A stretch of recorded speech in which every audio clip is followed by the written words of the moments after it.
안녕하십니까.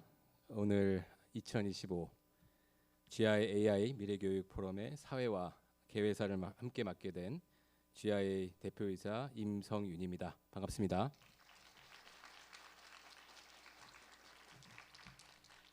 오늘 이 자리에 계신 우리 학부모님들, 또 선생님들, 또 교육자 여러분들도 아마 같은 질문을 안고 여기 오셨을 것이라고 생각이 듭니다. 그 질문의 답을 찾고자 저는 지금 GI 마이크로 랩이라는 마이크로 스쿨 형태의 학교를 운영하고 있고, GI에서는 우리 모든 초등과정, 중고등과정, 또 유치부 과정도 있는데요.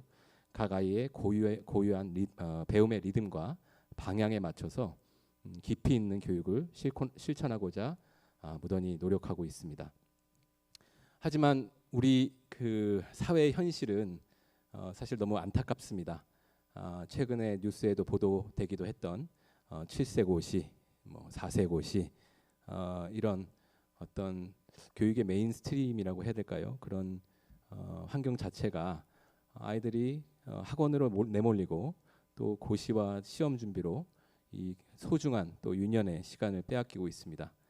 한국의 교육 시장은 이제 교육의 본질보다는 겉을 더 예쁘게 꾸미는 데 집중하고 있다고 느껴지기까지 합니다. 저는 이것이 한 사람의 아버지로서 또 그리고 교육을 업으로 삼은 사람으로서 너무나도 아쉽게 느껴집니다. 그런 의미에서 GIA와 미네르바의 인연은 제게 매우 각별합니다. 우리 학교의 첫 고등학생 졸업생 오해찬 학생이 미네르바 대학에 입학하면서 맺어진 이 소중한 인연을 통해 저희 학교는 미네르바에서 만든 고등학교 프로그램인 미네르바 바칼로레아라는 과정을 운영을 하고 있고요. 우리 벤 넬슨 대표님은 GIA와 미네르바는 같은 DNA를 가진 학교다라고 좀 지난 인터뷰에서 표현을 해주셨는데요. 저는 그 말 속에 굉장히 용기가 되는 말이기도 하고 또 중요한 가치를 봅니다. 그것은 다른 게 아니라 안주하지 않는 정신, 더 나은 배움을 향해 끊임없이 도전하는 용기라고 생각이 듭니다. 오늘날 AI는 우리 교육의 모습을 송두리째 바꾸고 있습니다. 하지만 아무리 기술이 발전해도 사람이 사람으로서 배우고 깨닫는 성장하는 길에는 여전히 시간이 분명 필요합니다. 진짜 배움은 속도의 문제가 아니라 깊이의 문제이니까요. 오늘 이 자리에서 우리는 함께 질문을 던지려 합니다. AI가 우리 교육을 어떻게 바꿀 수 있는가? 그리고 무엇을 절대로 바꿀 수 없는가? 이 질문을 함께 나누기 위해 세계 곳곳에서 아주 훌륭한 전문가들이 이 자리에 와주셨습니다. 먼 걸음을 해주신 우리 패널 분들께 깊이 감사드리고, 무엇보다도 이 자리에 함께 해주신 여러분께 또 진심 어린 감사를 전하고 싶습니다. 마지막으로 한 가지를 꼭 말씀드리고 싶습니다. 부모님들, 또 선생님들, 그리고 교육을 사랑하는 모든 분들, 우리는 혼자가 아닙니다. 우리는 같은 고민을 안고 또 같은 꿈을 향해 나아가는 동료입니다. 오늘 이 자리에서 시작된 작은 대화가 앞으로 우리 모두의 길을 비추는 따뜻한 불씨가 되기를, 함께 손잡고 더 나은 교육의 내일을 만들어가길 진심으로 바랍니다. 감사합니다.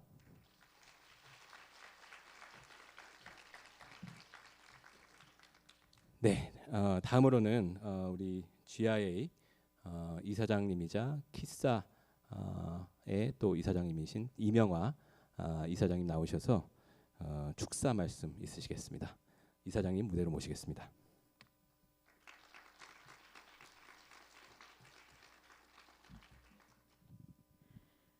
안녕하십니까. 저는 GIA 이사장 이명화입니다. 바쁘신 와중에도 미래의 학교, 미래의 교육 포럼에 함께 해주신 여러분께 진심으로 감사의 인사를 전합니다. 오늘 우리는 급변하는 시대 속에서 미래 인재를 어떻게 길러낼 것인가에 대해 깊이 있는 대화를 나누기 위해 이 자리에 모였습니다. Good day, everyone. I am Myung-Hwa Lee, Chairwoman at GIA. First and foremost, I would like to express my heartfelt gratitude to all of you for joining us today at the 2025 GIA Education Forum. We have gathered here to engage in meaningful conversations about how we can best prepare future generations in a rapidly changing world. GIA는 그동안 창의적이고 융합적인 교육을 통해 다음 세대를 준비시키는데 힘써 왔습니다. 이제는 AI를 비롯한 첨단 기술이 우리 사회와 교육에 깊숙이 들어온 만큼 전통적인 학교의 모습 역시 재정비되어야 할 때입니다. 그리고 재정의되어야 할 때입니다. 오늘 이 자리를 통해 교육의 새로운 방향과 역할에 대한 통찰을 함께 나누고 미래 인재를 위한 학교의 모습이 어떠해야 하는지를 함께 고민할 수 있기를 바랍니다. GIA has long been committed to nurturing the next generation through creative and interdisciplinary education. As cutting-edge technologies like AI increasingly shape our society and classrooms, traditional concepts of education and school must also evolve. I hope today's forum will be a valuable opportunity for us to explore new directions in education and reflect together on what kind of learning environments we must build for future talent. 특별히 오늘 귀한 시간 내어주신 미네르바 설립자 벤 넬슨님과 각 분야의 전문가 여러분께도 깊이 감사의 말씀을 드립니다. 여러분의 지혜와 통찰이 우리 교육의 새로운 지평을 여는데 이정표가 될 것이라 믿습니다. I would especially like to thank Bill Nelson, founder of Minerva, and all the distinguished panelists who have graciously joined us today. Your insights and experiences will no doubt serve as our important guide points as we envision the future of education. 다시 한번 오늘 참석해 주신 모든 분들께 감사드리며 이 자리가 뜻깊은 변화의 출발점이 되기를 소망합니다. 감사합니다. Once again, thank you to everyone for your presence here. May today's gathering mark the beginning of transformative change. Thank you.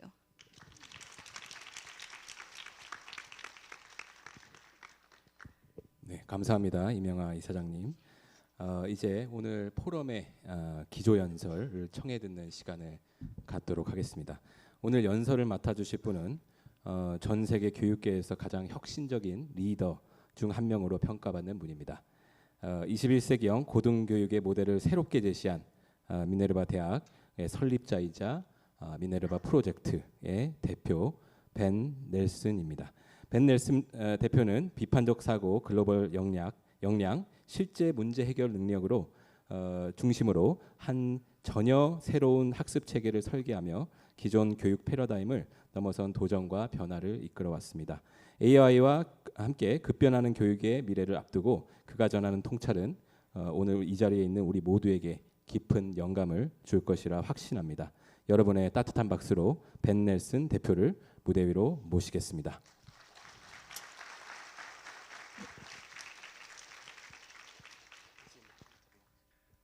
Welcome, everybody, and thank you so much for having me here.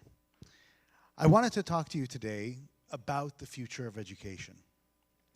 But in some ways, the future of education is really the future of humanity, the future of what we all need to expect to face in the coming days and years.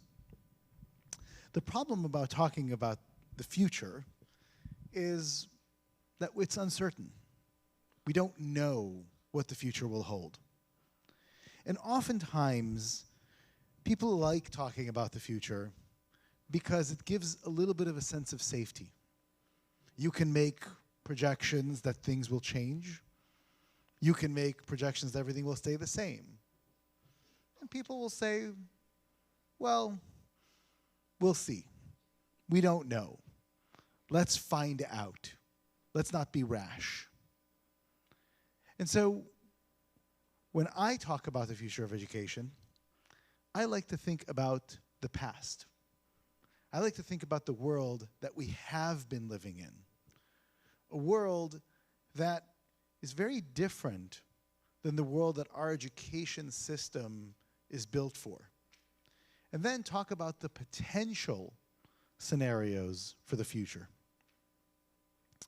If you were to think back on the world that I was born into, which was a long time ago, that world looked very, very different than the world of today. When I was choosing what university to go to, the graphical user interface for the World Wide Web did not exist. There were no browsers, at least no image-based browsers. There was very little information available. The world moved very, very slowly. People had time to deliberate. Information was rationed. It was edited, published, and then consumed by a very small number of media channels.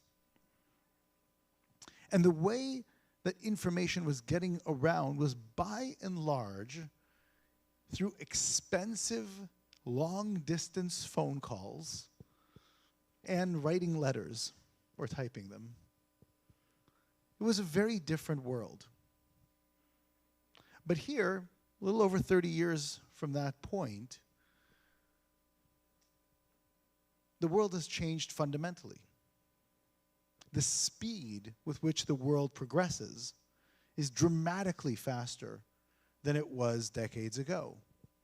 The rate of information that is spread is exponentially faster, and the quantity of information, no longer filtered by professional editors, is really filtered by our emotions. People who feel like certain bits of information are interesting or offensive or divergent wind up spreading that information very broadly. And we have to be, as humans, as citizens, able to distinguish, to discern what types of information make sense and what types of information do not make sense. Our education system has not helped us do those things. After all, if it did, we would probably not be facing the kinds of problems that we're facing today. Not just in the dissemination of information, but problems across government, across business, across the environment, across civil society, across international relations, when people simply do not know how to look at a problem from different perspectives and come to resolution, come to the ability to make decisions together. And so the past that we have all grown up in now necessitated, it required a kind of education that we have not had the ability to take advantage of. After all, the education system that we know is one where there are tests. Those tests assess subject matter knowledge. You will take your chemistry test, and you will take your history test, and you will take your geometry test, and you will study for those tests. You'll pass them. And most likely, you will then forget everything that was on those tests, let alone understand how it is that that information is useful for you. What do you do with that information? What relevance, what application are you going to be leveraging your geometry for, your history lesson for, your chemistry lesson for? That's a bit of a head scratcher. It's a bit confusing. Why is it that in a world where we need to be making decisions, where we need to understand the fundamentals of the real world and apply them, we don't have an education that does those things. And of course, this is where Minerva was born.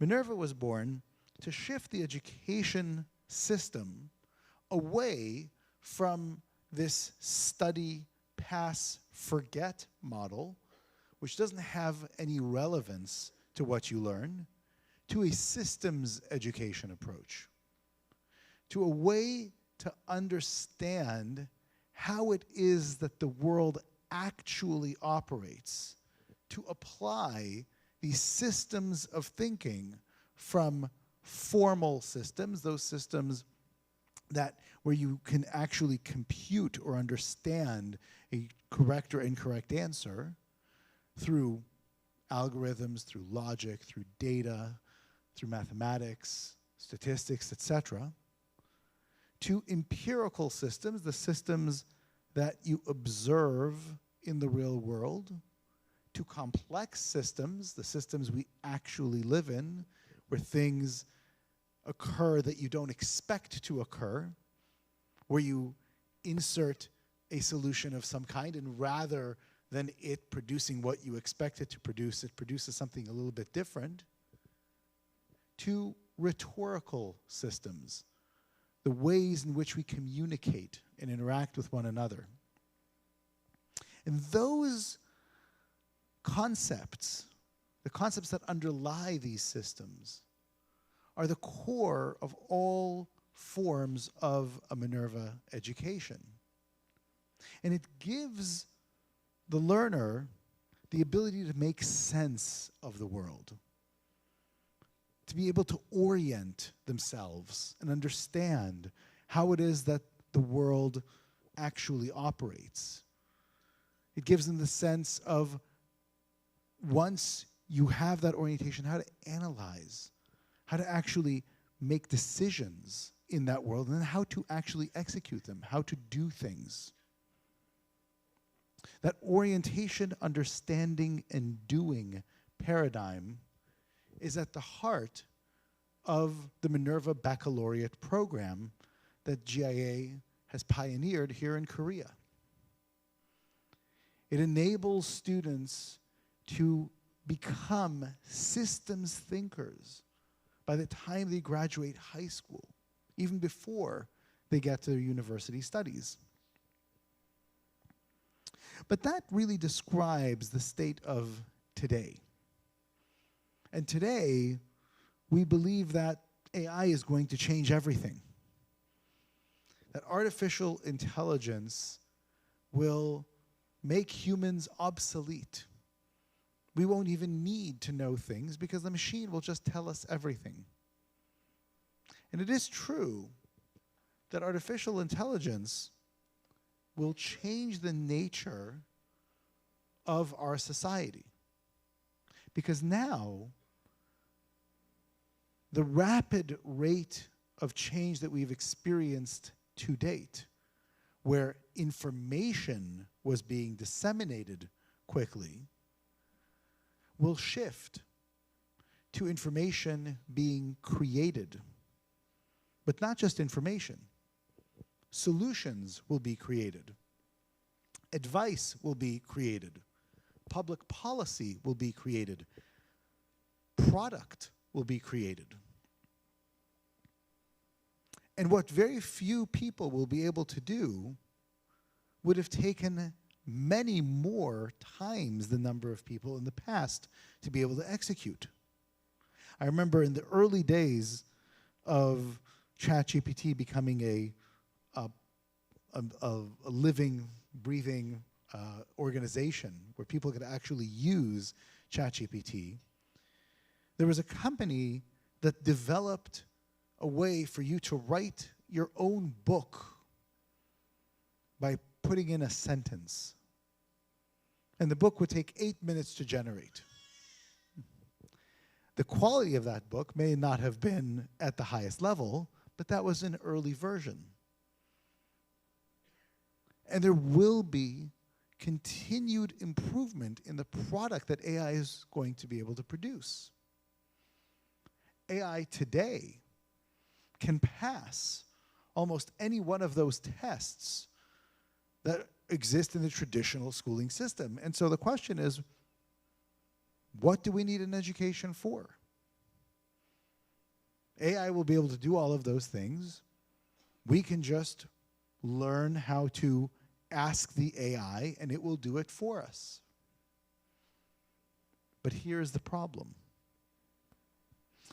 The problem is that much like the dissemination of information that the internet enabled, the production of solutions will give us too many choices, and we're going to have to pick.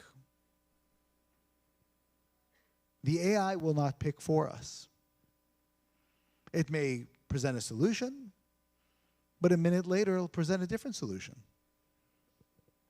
And for the people we collaborate with, it'll present 5 other solutions. And we're going to have to learn to decide. We're going to have to learn to discern.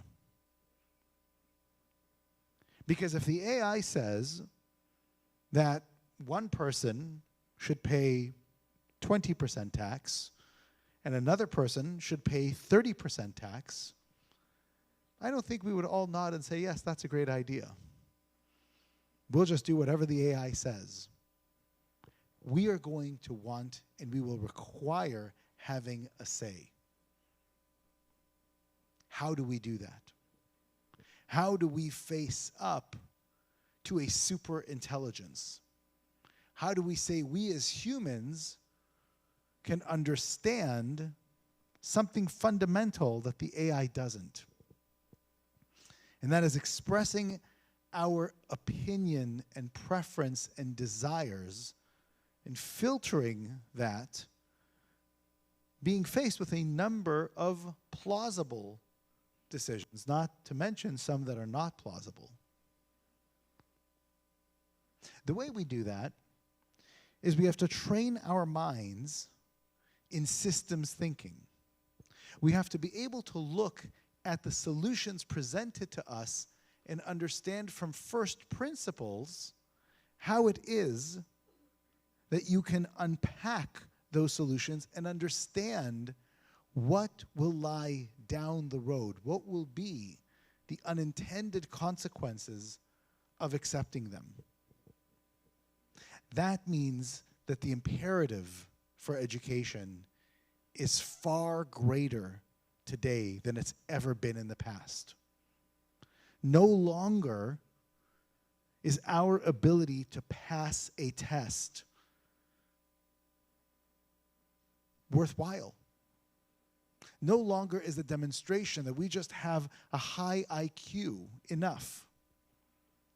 Because extraordinarily high IQ, very well credentialed, very well-intentioned people have made one disastrous decision after another in our society over and over and over again.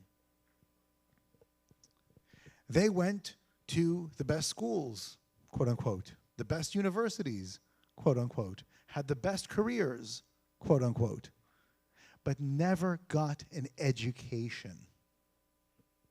A real education enables you to know how and when to apply what you have learned in situations that you've never encountered before. Schooling will never be able to prepare you specifically for what it is that you will encounter in your life.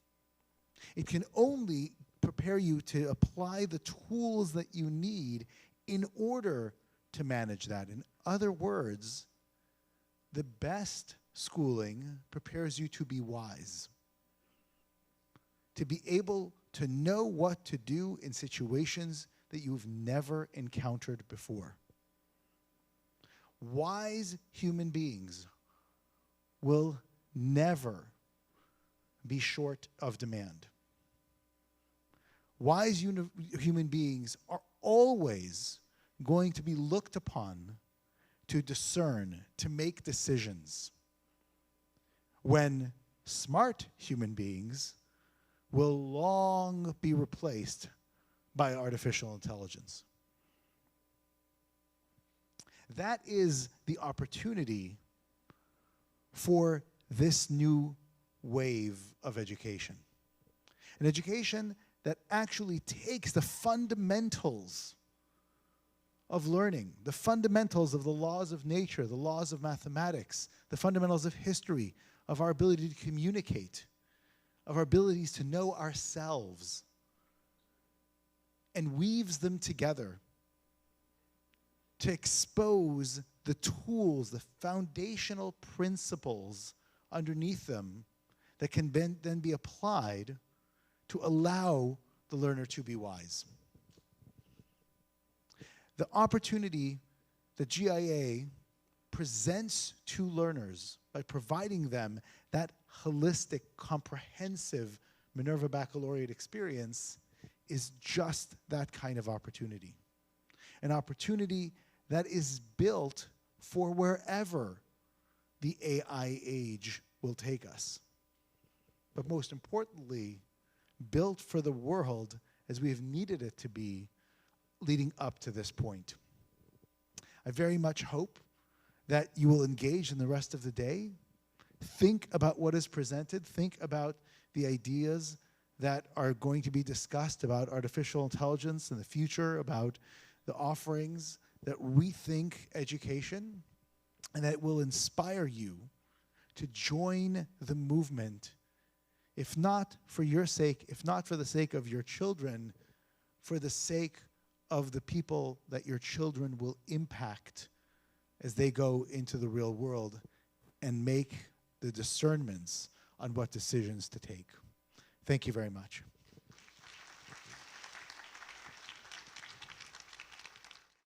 네, 감사합니다, 벤넬슨 대표님. 굉장히 인상적으로 저도 들었는데요. wise people, wise human being은 대체되지 않을 것이다. 그렇지만 스마트한 human being은 대체될 것이다라고 말씀하시는 부분이 굉장히 공감되고, 저도 학생들을 가르치며 앞으로 그런 세계가 올 것이다, 그런 시대가 열릴 것이다 라고 항상 느끼는 부분입니다. 그래서 굉장히 감명 깊게 잘 들었습니다. 이제는 오늘의 주제를 더욱 깊이 있게 나누기 위해 총 4분의 논찬자와 함께하는 패널 토크, 패널 토론 및 논찬 세션을 진행하겠습니다. 첫 번째 논찬자는 앨리슨 탱커입니다. 앨리슨은 현재 미국 미네르바 프로젝트의 글로벌 아카데믹 파트너십스 디렉터로 재직 중이며, 전 세계 교육기관과의 협업을 통해서 혁신적인 학습 모델을 확산하는 데 앞장서고 있는 전문가입니다. 그럼 앨리슨 탱커를 무대 위로 모시겠습니다. 큰 박수 부탁드리겠습니다.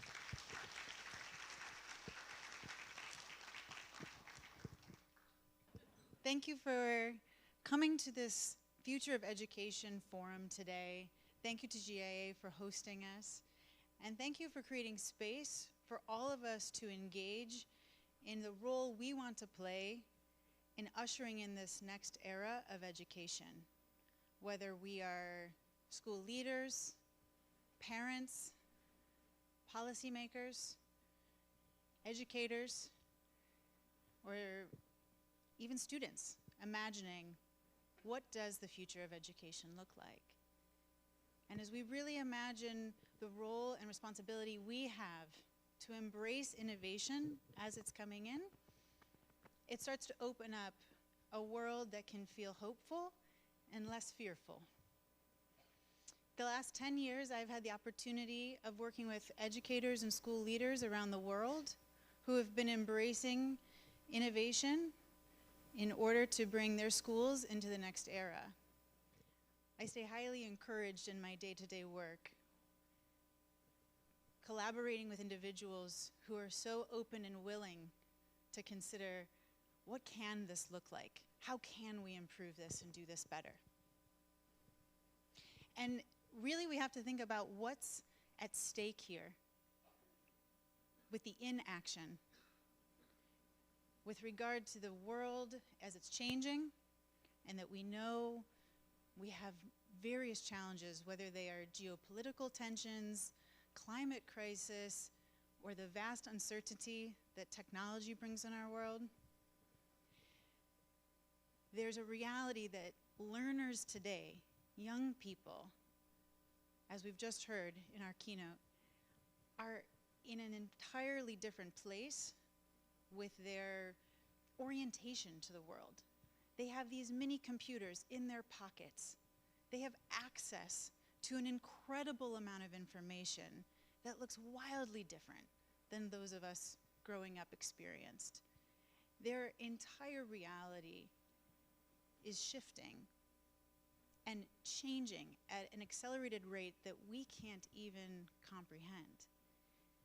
And with that, we know it is our responsibility to help shape opportunities for these learners to be able to move through experiences that allow them to develop the skills and mindset that will be transferred in any application of their life, and moving away from outdated models of education that we know for a long time, quite honestly, have needed to change. We're just right now being confronted with a pace of change that is pushing this to the forefront of our conversations, which quite honestly I'm excited about. I feel really thankful we are in this moment as a collective, as a movement globally, trying to address how we can do this better. And for me, it comes back to 3 essential questions. What are we educating? How are we educating? And why are we educating? And under the what of education, what is it that students are wrestling with day to day? Yes, we can talk about content, the curricular structures, but really, what is it that they are developing in these classroom experiences, in these experiential opportunities? Looking at the opportunity that they're developing complex problem-solving skills, the opportunity to develop the skill of thinking critically under pressure, how to collaborate generatively and cross-culturally as well. When we're looking at how we're educating, from a pedagogical frame, from the teacher's perspective, what are the day-to-day instructional practices we are using that can be evidence-based? At Minerva, we have over 40 years of research that has grounded the active learning framework that teachers are trained to teach in. And that when we understand there's real science behind how humans learn, whether they're young or adults, as humans, we have the science to prove the way that we understand information, but as an industry, we've ignored it, unfortunately, for decades. It is now time that we're bringing that in actively so that students are being prompted in classrooms to go beyond back and forth transfers of knowledge, but instead are able to really apply that thinking in what they're doing. We also look at the how we are educating in the context of platforms we're using. We have data-rich platforms that educators and school leaders can lean on to understand in real time the skills that are being developed by students. And recognizing there are other platforms out there as well that we are now being introduced to at a rapid rate, and how we intentionally choose to integrate those are important so that we can define this next era. The third question of why we're educating comes back to ultimately the assessment models for educating. Right now, these snapshots of test scores in one context for a student as the ultimate assessment tool, we know is not the best way And yet many across the world for the last decade have been struggling with how can we assess skills in a way that showcases longitudinal growth over time. And this is another piece of what Minerva Baccalaureate is offering to educators who are ready to make these shifts, but often haven't been sure how they can assess for that. And what happens when you have an assessment model that instead of looking at content acquisition, it allows the teachers to structure the day-to-day learning around skill development, and it allows those students to know why this matters. Why am I showing up?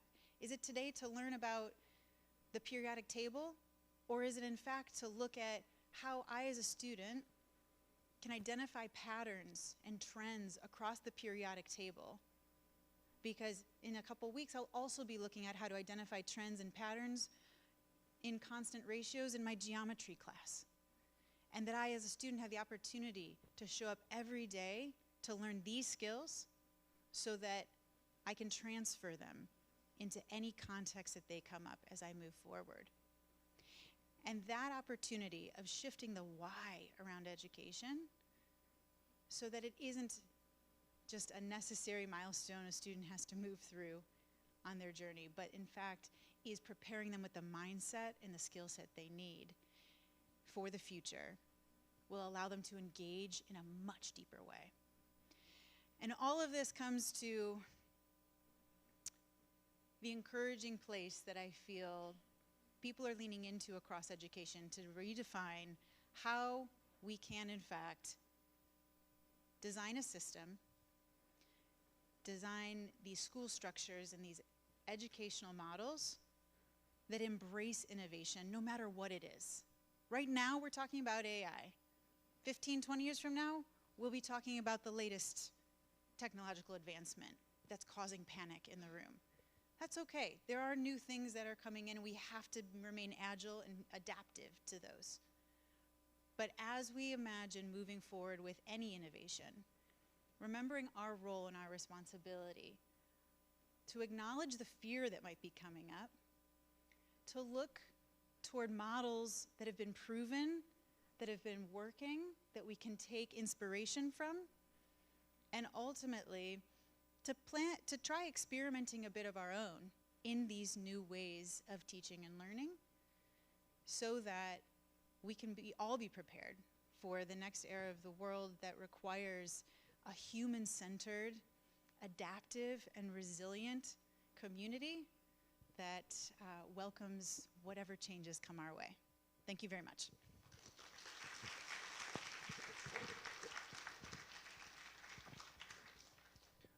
네, 다음 논찬자는 블레럼 자시리입니다.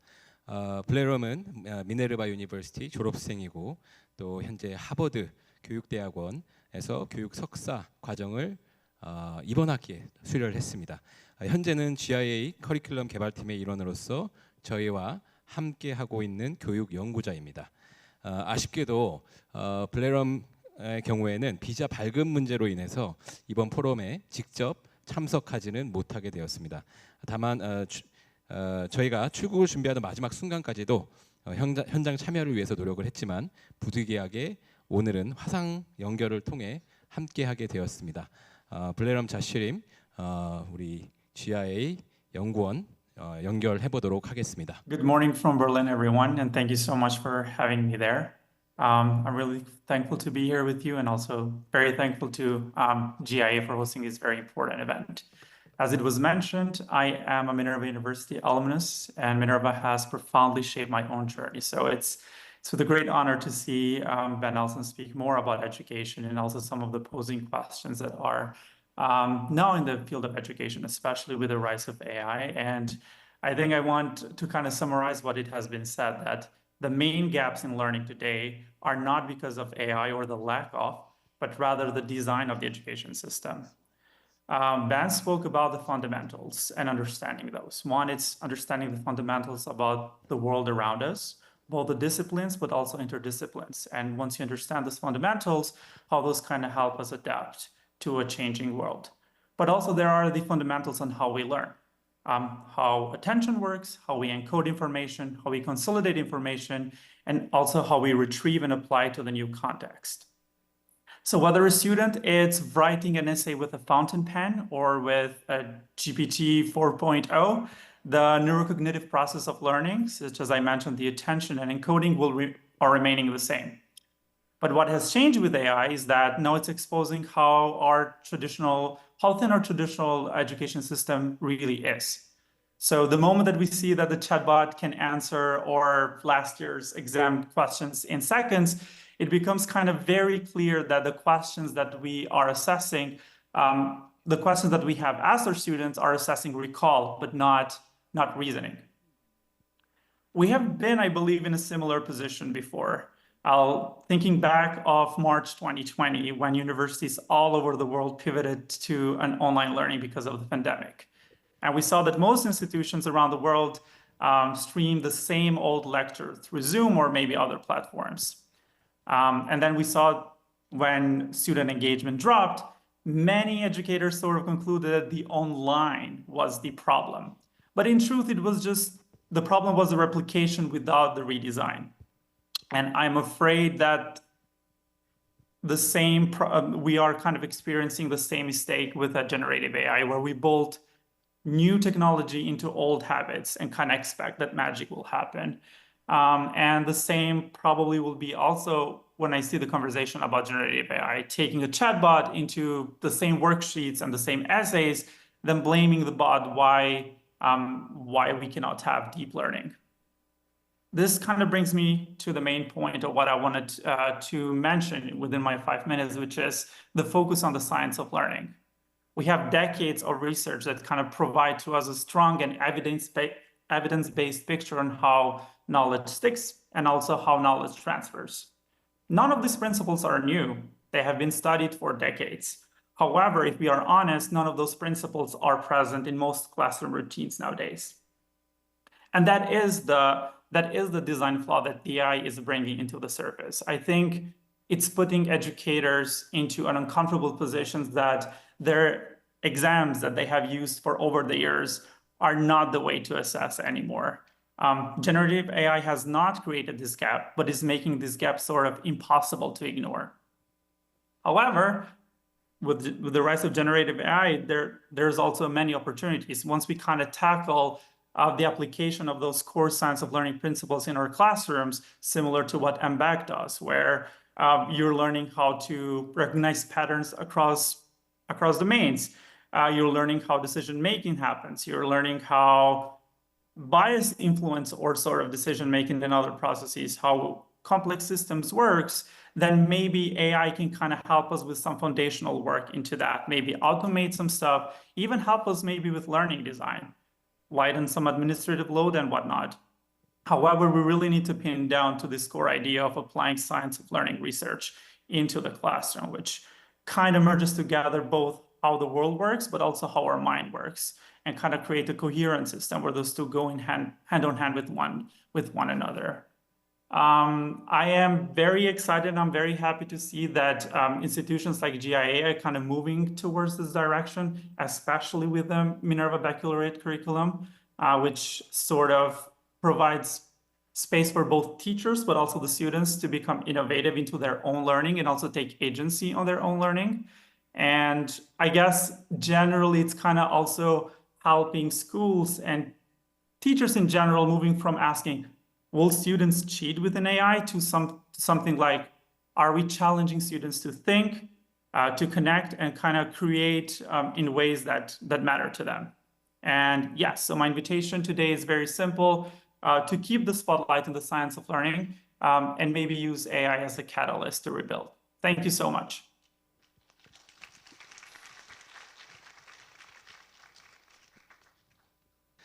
다음 논찬자는 필립 머스컷입니다.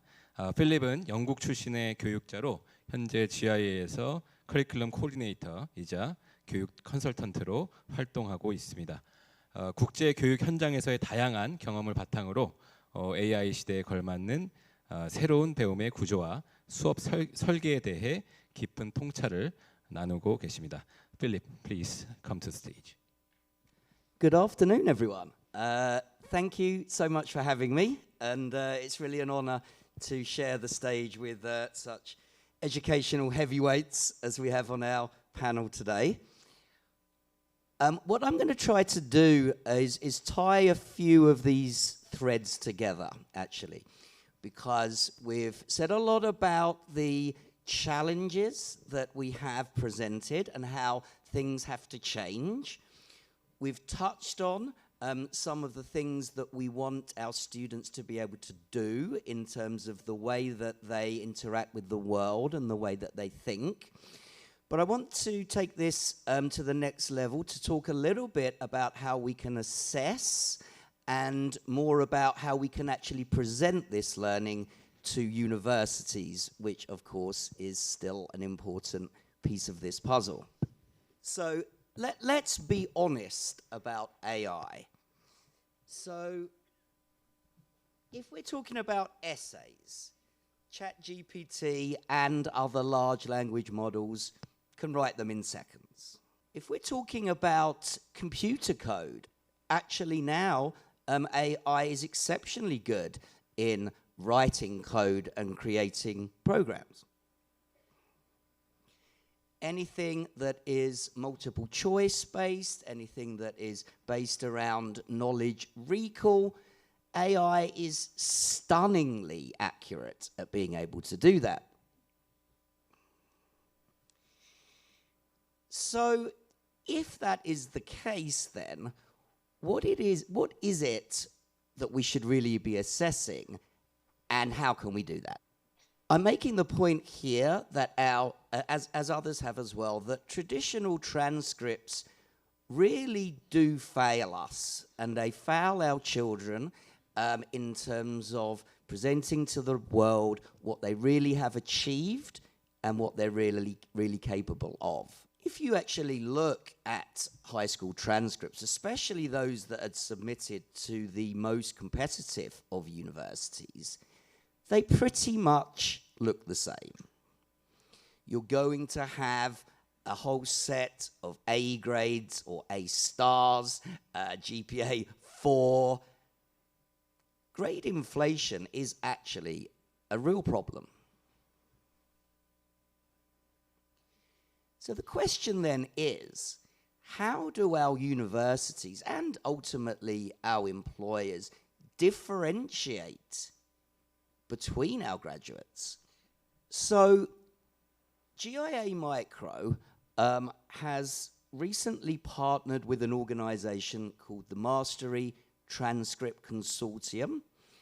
This very much complements the Minerva Baccalaureate program and enables us to demonstrate to universities what they have achieved through the Minerva Baccalaureate and other activities, both inside and outside of school. So the mastery transcript, it reports our competencies. Okay, so what is it? What kinds of thinking, what kind of transferable skills have our learners demonstrated over their high school journey?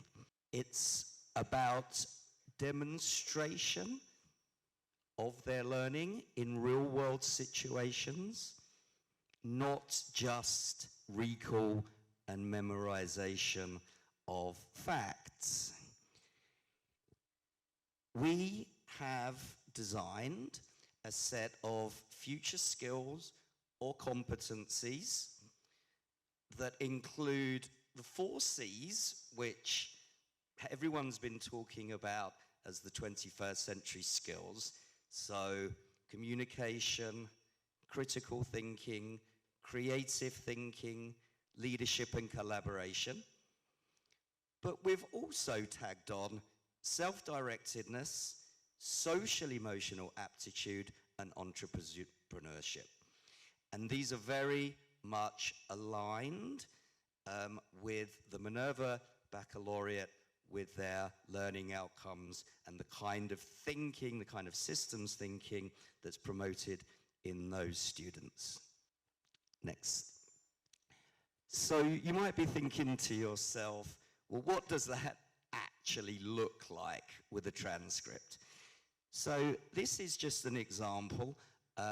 Actually, it's better seen online because each student actually gets their own unique URL that's given to the universities with a code, and it's all clickable.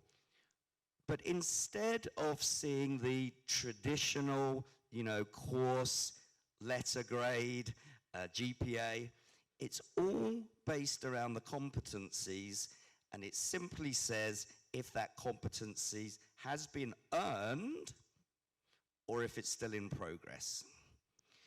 What the universities are able to do is click on each of these. So, for example, what does it mean to be a critical thinker at GIA Micro? So they'll be able to click on that competency and see exactly the description and the expectations and how it's measured. Furthermore, this is then linked to a digital portfolio of evidence. We can go back on. Okay, so again, in terms of, let's say, the critical thinking, we've got the underlying sub-competencies there. Universities will be able to click on that particular competency. They'll be able to see the learning experience, the project that the student has done with real-world products and performances, and they'll be able to drill down even more and see that evidence, whether that is a video blog, whether it's a robot that they have created, whether it's some kind of leadership or internship program that they've attended.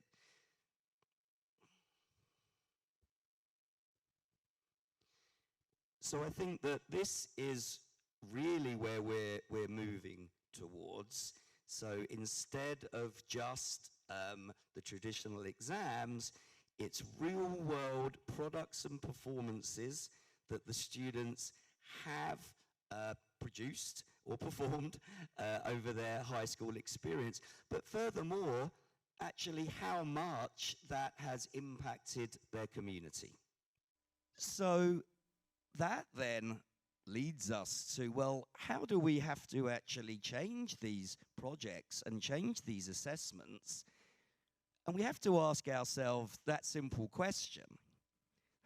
What AI can't fake, or what can AI not fake?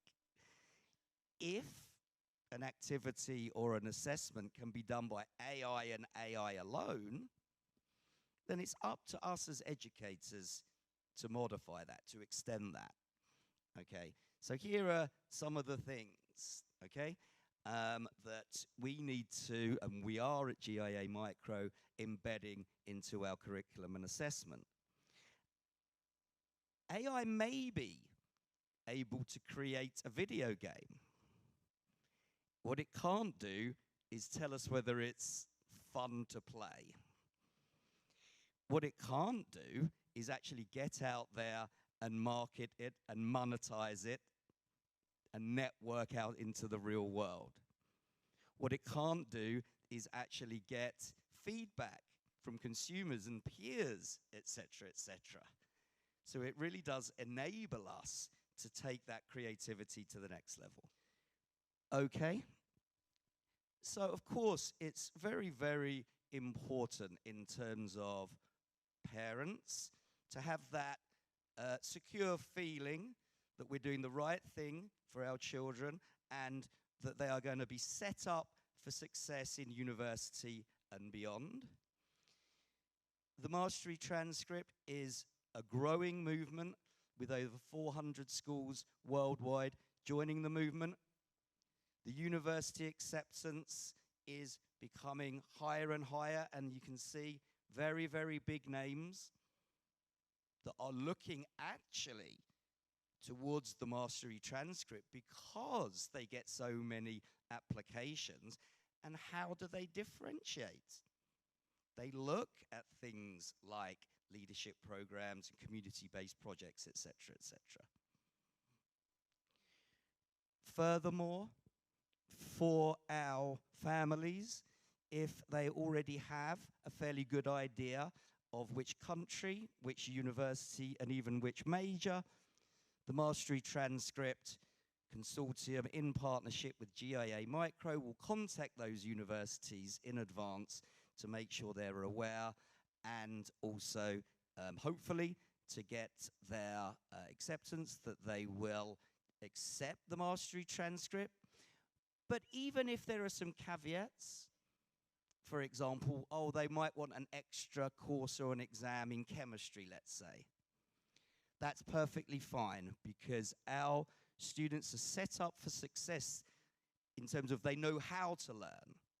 So if we, and that put them through an exam preparation course just to get those extra, certificates, then that's perfectly fine. So here's a kind of summary that we have moved towards this competency-based assessment, that it is supplemented with digital portfolios, and going towards global acceptance as well.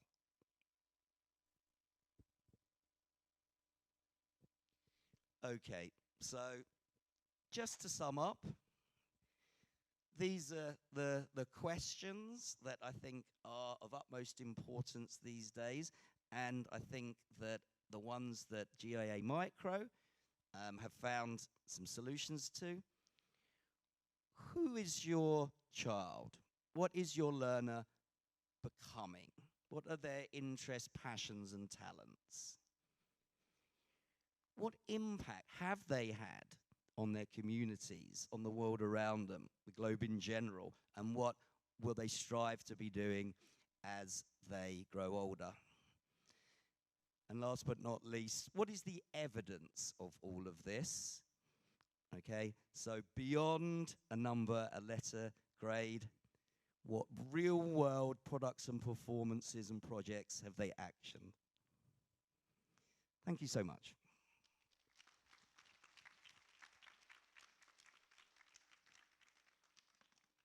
네, 감사합니다. 필립 선생님 강연 중에 마이크 상태가 좀 고르지 못했던 부분 양해 부탁드리겠습니다. 마지막 논찬자는 담비 킴님입니다. 담비님은 현재 하버드 교육대학원에서 학습 설계 및 교육기술 분야의 연구원으로 활동하고 있으며 최근에는 하버드 내에서 AI 리터러시 튜토리얼을 공동 개발하기도 하였습니다. 국내외 교육 현장에서 풍부한 실무 경험과 연구를 바탕으로 오늘 주제에 대한 날카로운 시각을 더해 주실 예정입니다. 담비킴, please come to the stage. 네, 박수로 맞이해 주시면 감사하겠습니다. So hi everyone, my name is Dambi. I'm a big fan of Minerva and MBAC. I didn't go through the program, but I might as well have. I was born in Korea, but I left at the age of 5 to go live abroad. My mom didn't want me to have the academic pressure that most Korean kids face. And so I've been educated in India, Canada, Germany, the US, as well as Korea. And so I feel like I'm like an honorary Minervan, and I get to interact with Minervan students all the time. And being at Harvard, I will say Minervans are really next level. And so the thing that I really want to talk about today is I want to talk about why the youth, the ones sitting there in the back, why AI literacy is super important for them. So although I grew up abroad, my mom really wanted me to give back to Korean society. She didn't want me to be one of those kids that go abroad, stay in the US. Every year I would come back to Korea, I would give talks about what I'm learning abroad. And so this is one of the reasons I came back this summer to do the exact same thing. And so every year I come back, I talk to Korean youth. And this summer I talked to a Korean high schooler, which really broke my heart. I said, like, what's your dream? You know, it's a very simple question, but also a very overwhelming question. And they said, I want to be a chigwon. Like, and I said, like, what kind of like work? Like, do you want to work in big tech? Do you want to be in a startup? Do you want to be a veterinarian? Like, what do you want to be? Just chigwon. That really, really broke my heart. because that is indicative of the fact that they're willing to work so hard. Koreans have the best work ethic. Every time I come back to Korea, I feel that strongly in my bone. But there's no dream. There's no, right? There's like, what do you want to make of yourself? And then there's AI in the mix. I don't know if I want to be a teenager in this day and age. There's so much uncertainty. Everyone's like, oh, all jobs are disappearing. What skills are you going to know? I mean, when I was growing up, I didn't have this much uncertainty and competition, right?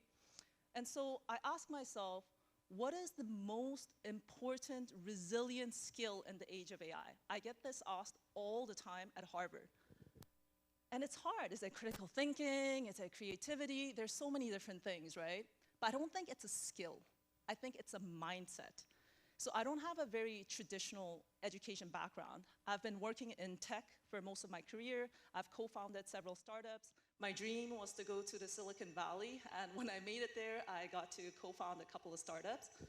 And I think there's something so special about the startup mindset. There are three key things.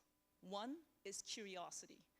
You can't co-found a startup or start your own venture if you don't ask questions. If you don't ask questions, you don't find what you care about, a problem that needs solving, right? So curiosity is super important. But Korean kids, Korean youth are not that curious.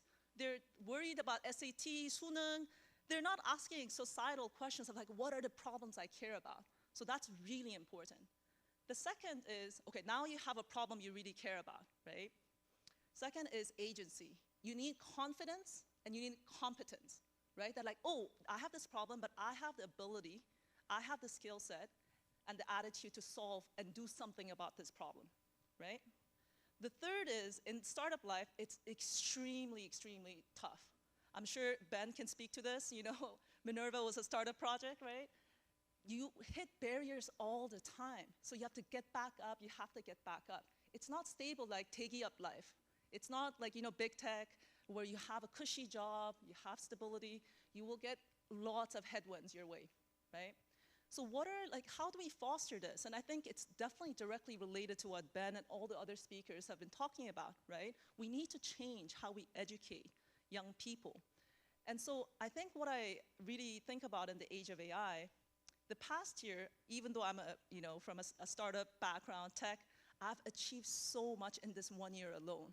And a lot of that has to do with how I've leveraged AI, right? People ask me all the time, like, oh my God, you're here, you're doing an AI fellowship, learning design fellowship, you're going to Korea, you're going to Brazil. How are you doing all of these things? Because I'm leveraging AI in creative ways where I'm ideating more, I'm executing more. And to do that, you need to have the startup mindset, right? And so this is one thing that I really want to emphasize. And then the question is, how do we provide this to high schoolers? So one of my passion projects right now is working with Korean schools to create a fellowship program where throughout like a 3 to 1 week program, 3 days to 1 week program, high schoolers, like they pretty much work in groups to identify a problem they care about.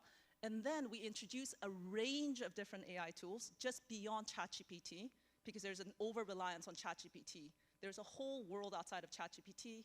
You can give the exact same prompt to ChatGPT, to Claude, to Gemini, to Llama, you'll get different outputs, right? So you have to learn different tools, right? And then you have to collaborate at interdisciplinary teams. And this is what Minerva is so good at, right? You bring in different disciplines, different perspectives, different funds of knowledge. So this way, you're leveraging AI and giving such unique input and insights, right? So this is something that I'm going to launch later this year, this kind of AI-powered social entrepreneurship, because AI is not something you teach, right? It's not a knowledge. I can give a whole 10-hour lecture on how AI models are built. I can give another 10-hour lecture about how it's bad for the environment, all the bias in the data. But that's not what you need to be co-intelligent with AI. What you need is to leverage it in a way that's relevant for you, in a way that empowers you. It could be, you know, to think about what is the best way to write my statement of purpose to get into Harvard, right? Or in this case, Minerva. We love Minerva. So, or it could be, oh, I really have a hard time concentrating, so I want to build a very custom tool to like solve this problem, right? And now, in the age of AI, there is a democratization to creative tools and development tools that I didn't have when I was growing up and going through ACS education. I really Guys, you're living in a different world, you know? And I think in this world, it's so enticing to have a technology. You can write one prompt, you can write a book, you can build a website. But you need self-regulation, right? Because ultimately, if you are just doing it in this very passive and like uncreative ways, you are actually forming learning habits that are extremely dangerous for you. So me using ChatGPT at age 30, after having written thousands of lines of code and thousands of essays, is very different than you at the age of 16, right, developing these skills. So what I want to tell you, I know it's super enticing, the students there back, like, you know, but really you have to ask yourself, like, how much do you want this technology to actually empower you?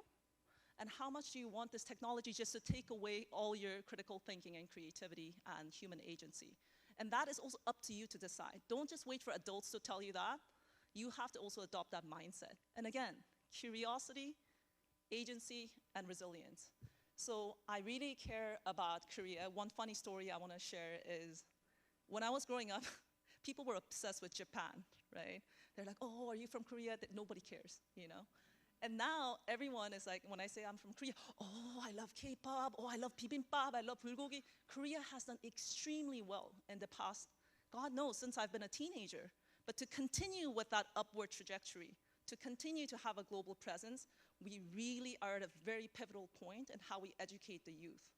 And so if we don't cultivate this type of startup mindset, I genuinely worry that Korea is going to be falling behind.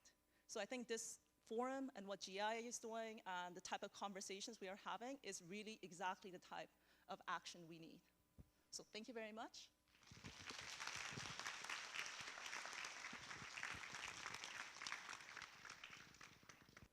네, 감사합니다, 김담비님. 또 중간에 잠깐 그 AI 자막이 좀 고르지 못했던 부분 양해 부탁드립니다.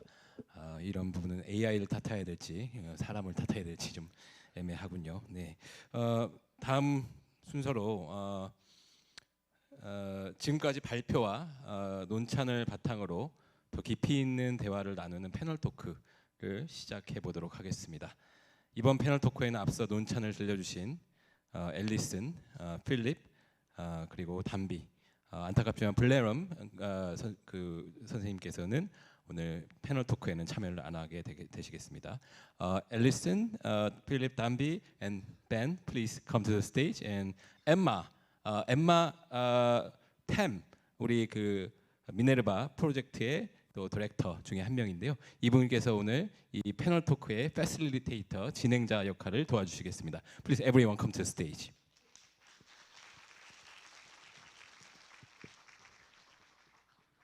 올라오시는 동안에 엠마 템 님에 대해서 간략하게 소개드리겠습니다. 엠마는 미네르바 유니버시티에서 심리학을 전공하고 현재는 미네르바 바칼로레 프로그램의 매니저로 활동하며 전 세계 학교들과의 협업 속에서 미래형 학습 설계에 앞장서고 있는 전문가입니다. 그럼 지금부터 엠마의 진행으로 패널 토크를 시작하겠습니다. Thank you so much, and thank you to all our panelists for being here today. It's so valuable to have this conversation from so many different perspectives as well, thinking about how we can look at the future of education, both from the student, parent, teacher, and institute perspectives. And there are some key themes that emerged, I think, across the floor of your speeches today. And so I just wanted to touch on some of the ways we can start thinking about the future through these different lenses, and how they might complement each other.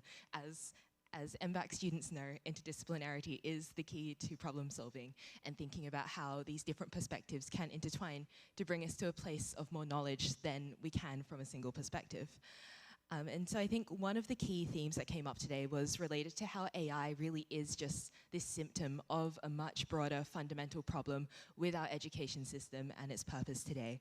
And we can't retrofit these solutions onto a system that is the problem in the first place. And this is really the habit of mind we learn about at Minerva, right problem. And so I just wanted to start by grounding us in what we see as the purpose of education so that we can design towards this purpose and not from a place of reaction to AI or whatever the latest technology is. So I'll pass to Ben to get started and we can jump in there. Thank you. I think if you look at the history of how our education system evolved, it evolved from a world where knowledge was relatively limited. A few hundred years ago, there really wasn't that much to know. The modern educational system, if you will, was really born out of medieval monasteries in Europe, where scribes were to write down in hand with illuminated pens and gold leaf some knowledge. And so the idea of transmitting that information by saying it out loud as opposed to passing books that had to be written by hand was more efficient. And the full quantum of information was very limited. And so there just wasn't that much to learn. As knowledge progressed, as the world progressed, we never gave up on this idea of a content information-based knowledge. But the more we learned, the more we discovered, the more fundamental pieces of knowledge existed. And what's worse, the more that we had to understand in not fundamental knowledge, but in what I refer to as esoteric knowledge, high-level knowledge, knowledge which is very specific and narrow, but we didn't have the tools to make sense of it all. And so it's that sense-making, it's actually the first principles thinking which really should be at the foundation of education. It is what Phil referred to as learning how to learn, right? Without learning how to learn, you cannot really live in a modern world. And learning how to learn is not simple. It requires a great deal of systematic thinking because you not only have to learn how to absorb that information, but then what to do with it. I would add on to that to help us think about the purpose of an institution as a place of learning, as contrasted to the individual experience and access now people have to pursue information, learning, experiences, internships, you name it, on their own. And so when we really think about the fact that we still have schools, classrooms, educators who are in existence, part of a former era, and now trying to adjust, so much of this becomes about adaptability, but also about how we understand the way we work as a collective toward building whatever the future is, and how we can together define what these futures are by, in the moment, experimenting with whatever is coming up in technology or otherwise. Oh, the purpose of education, what a big question. I ask this all the time when I'm at Harvard, and the answer I get actually also is quite disheartening. It's either college readiness or job readiness. And I'm not saying that those two things are not practically important. Of course they are, but that shouldn't be the goal. That should be the outcome, the natural outcome of a good education, right? And so I don't believe in teaching in the traditional sense that a student is some empty glass, now you have to fill with knowledge. And that's all where we have this knowledge banking education system. So you can't teach curiosity, in my opinion. You create the right learning environment, right learning experience to foster the curiosity, to bring that out in learners so that it's embodied and it's felt. But the minute, for as long as the reason I left Korea, the reason why my mom brought me abroad, it was because it was so knowledge-centered. And she wanted me to have an education that she didn't have growing up here. And so I think the purpose of education, if I had to describe it, is to explore one's potential and to have that belief in oneself that whatever, again, it comes to the curiosity, agency, and resilience, that if you believe in yourself and you recognize your potential, that's the education system I want to be a part of. And luckily, I've been a part of many holistic, very integral, very progressive education systems. I don't even have any social media. And people ask me all the time, how do you get jobs? You don't have LinkedIn. You don't, how do you promote yourself? I'm like, I talk to people. When I'm in a room, conference, or even at a cafe, I talk to people, I share my interest, and then life happens, right? And of course, for young people, it's so hard because social media is so enticing and you want to promote yourself, and not saying that's not an incredibly powerful tool. But really, you have to like believe in yourself. And when I think about my career, I started my career in the Korean entertainment industry, and then I went to startups. I followed my heart. I followed my passion. I had that confidence and belief in myself. And so I think that's what the point of education should be, to foster that in learners. Thank you. I'm going to go back to the point, rather than what the purpose of education should be, how did we inherit this problem? So Ben's spoken about the kind of evolution from the religious institution-based education. But most people don't know where our modern schooling system originated. And it was actually in the Industrial Revolution era in Prussia. And they were desperate to kind of keep up with some of the other European powers. And they created this system of mass education for the masses. And that's where we got the idea of grade levels and subjects and graduation, etc., etc., etc. And the idea was to make office and factory workers that were just smart enough to do their job, but probably not smart enough to question their boss. So you could argue it may have been fit for purpose at the time, but it's certainly not fit for purpose now. I would like to say that it hasn't always been this way. I mean, if we go back to, Socrates and Plato, etc., I think they kind of knew what they were doing with the questioning, but Plato's Academy. But they didn't have accrediting bodies to worry about. They didn't have to have high school transcripts, etc. So there we go. So with these purposes that we've begun to explore, I want to touch back on Blairum's point regarding the science of learning, which I think we've also discussed in several other panelists' speeches today regarding that evidence-based grounding to learning that not only enables us to remember something, but to transfer it and to apply it in these different contexts.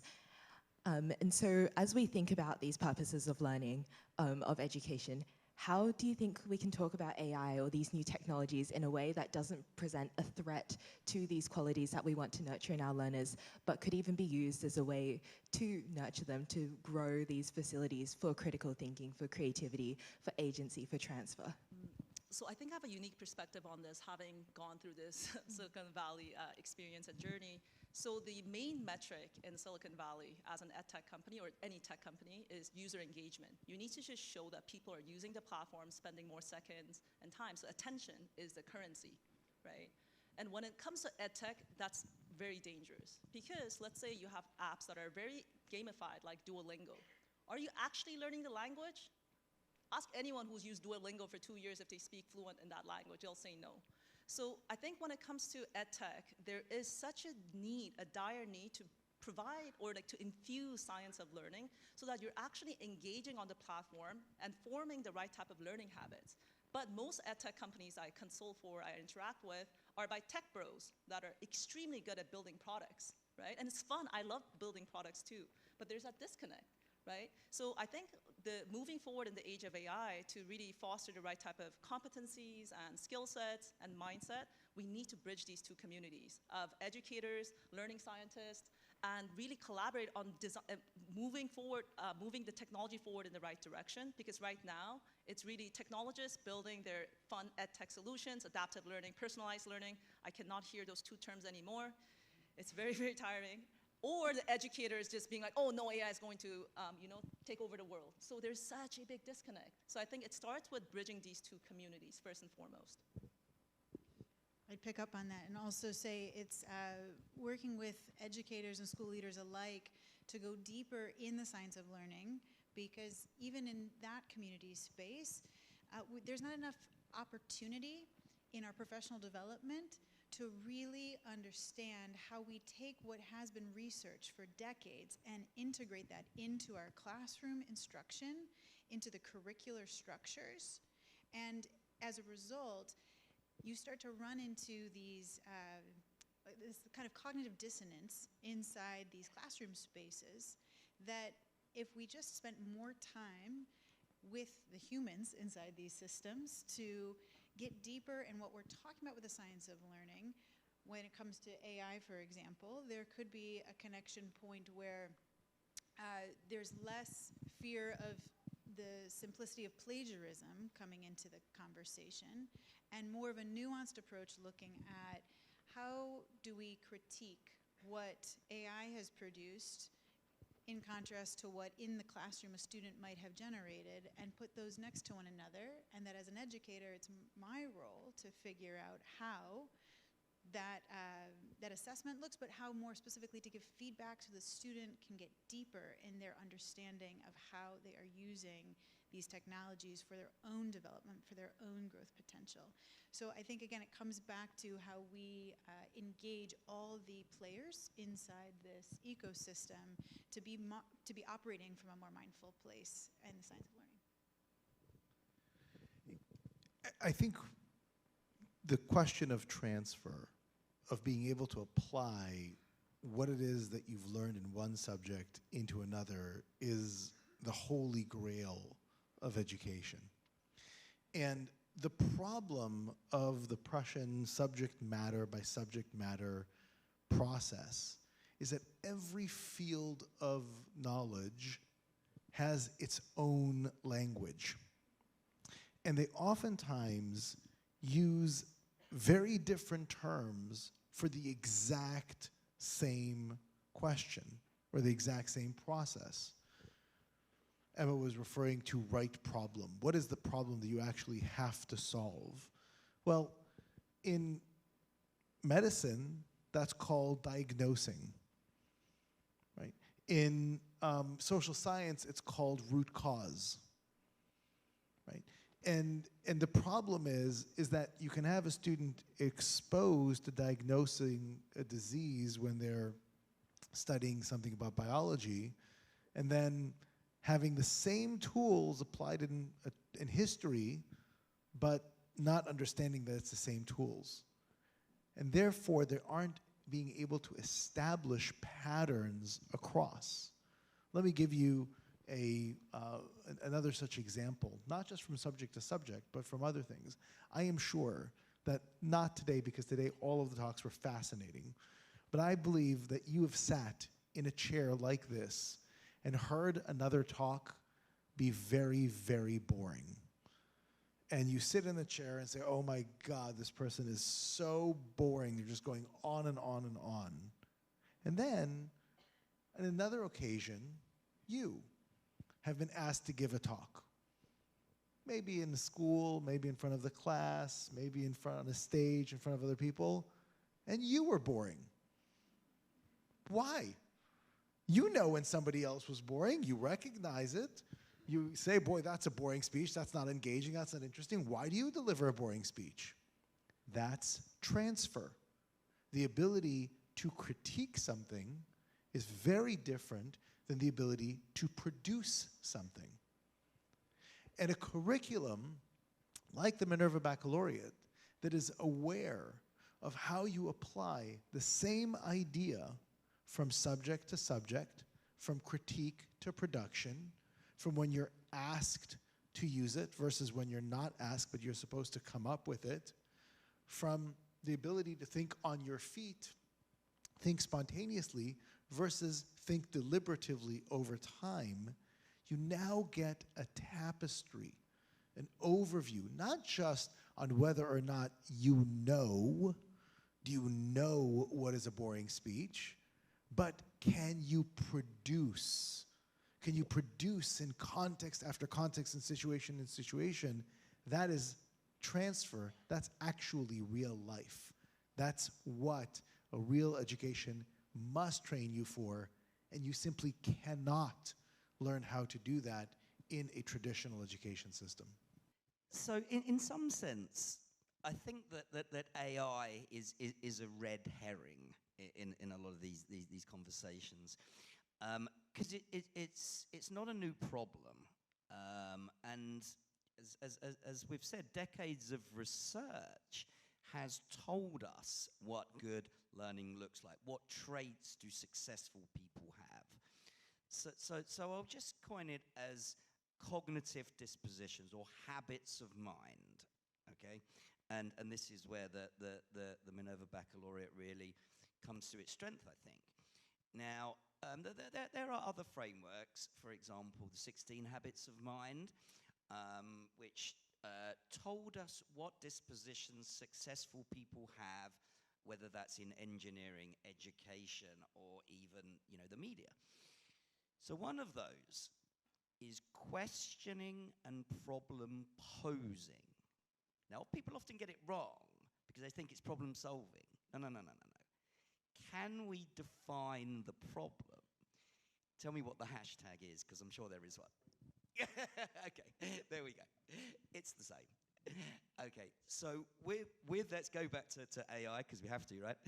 When we've got AI to do the legwork, all of the boring, data crunching and everything, right? Okay, that can come up with multiple solutions to a problem, but we've got to define it first. Okay, so I think posing the problem, defining the problem is even more important these days, and the ability to break that down into its constituent parts. One more thing I just want to add, Ben, I think your point was really excellent. The thing about AI right now, the way that it's being advertised to revolutionize education, is that it's going to be fun, engaging, and personalized. In truth, learning is not always fun. Actually, the best type of learning is very painful. I always say this, when I was like 16, I grew up with French, English, and Korean. And then when I had to learn German at the age of 17, I wasn't just absorbing and breathing the language. I had to actually put a lot of effort to learn German, and it's very complex language. And it was really tough. And I think that set the tone for me that, okay, if I really want to learn, it is actually painful. So I think whatever these tech companies are promising that learning is going to be fun and engaging, it's really touching to Ben's point that if you want to, you can identify a problem. Like, oh my God, this person is such a boring speaker, right? But then if you want to actually do something about it and become a good public speaker, you have to put yourself in a zone of discomfort to actually practice, right? And that is really like a difficult process, and also desirable difficulty. And I think that's really important. So I really do worry about this narrative in AI right now that learning is fun and engaging. Please don't be fooled by that. Like, it's important to realize that learning requires a lot of resilience to also overcome some of these major barriers and have resilience. Thank you to all of you for your responses there. I think it goes back to the importance of nurturing the enduring human qualities that are going to be essential in this age of AI. More important than ever, perhaps, these qualities of resilience, of being able to sit with a problem, patience, slowness, and they're so essential to these principles of the science of learning, such as desirable difficulty, which Danbe touched on there. And we are all here because, as uncertain and potentially full of the pain of learning and problem solving that this future holds, we do believe it can change. And I think seeing this many people in a room and this many disciplines coming together to grapple with these problems really reinforces the importance of community, and it takes a village to make this change possible. And so I want to end on the question for all of our panelists on what you believe the role of these young students and parents in the audience in ushering this new era of change in hopefully constructing a better future together, rather than just handing our students the future riddled with problems for them to inherit. Let's go back to medieval examples.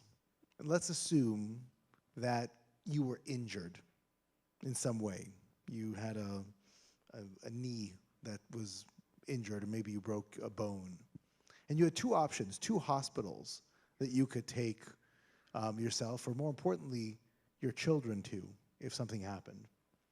One was a brand new hospital, never had a patient before, brand new, shiny, the latest equipment, well-trained doctor using the latest that we know about medicine to treat that broken bone.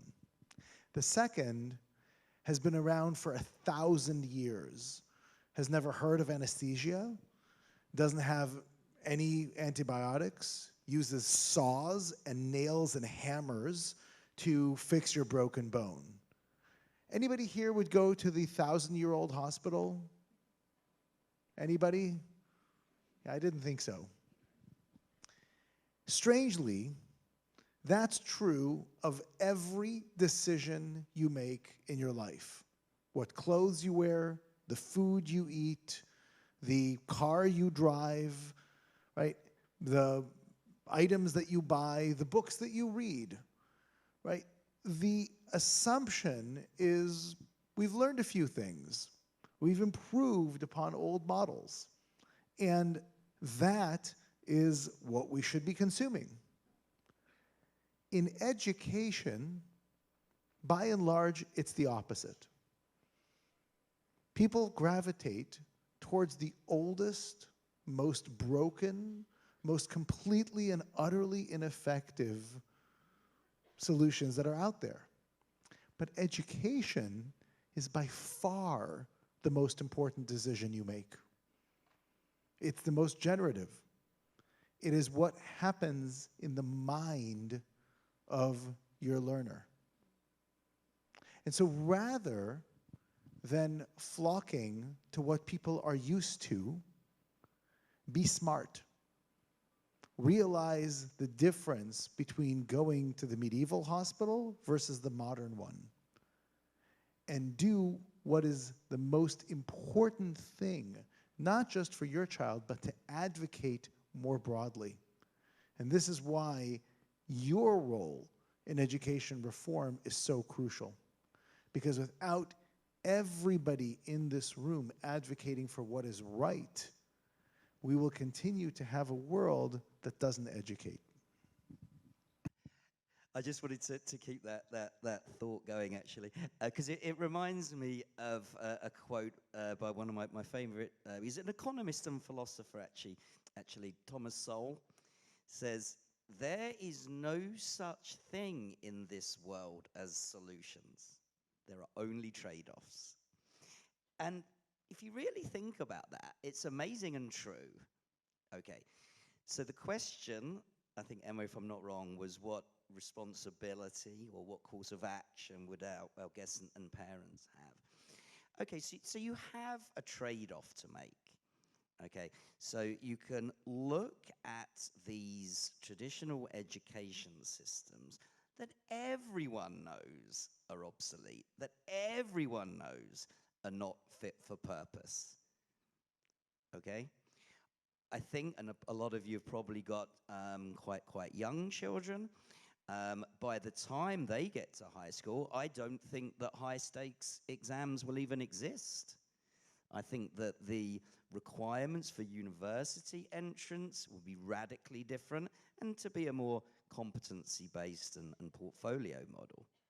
So there's the trade-off, but I think the weight of evidence with all of the great thought leaders, with all the futurists, is to choose an education for your children, such as the Minerva Baccalaureate and what we are doing at GIA Micro.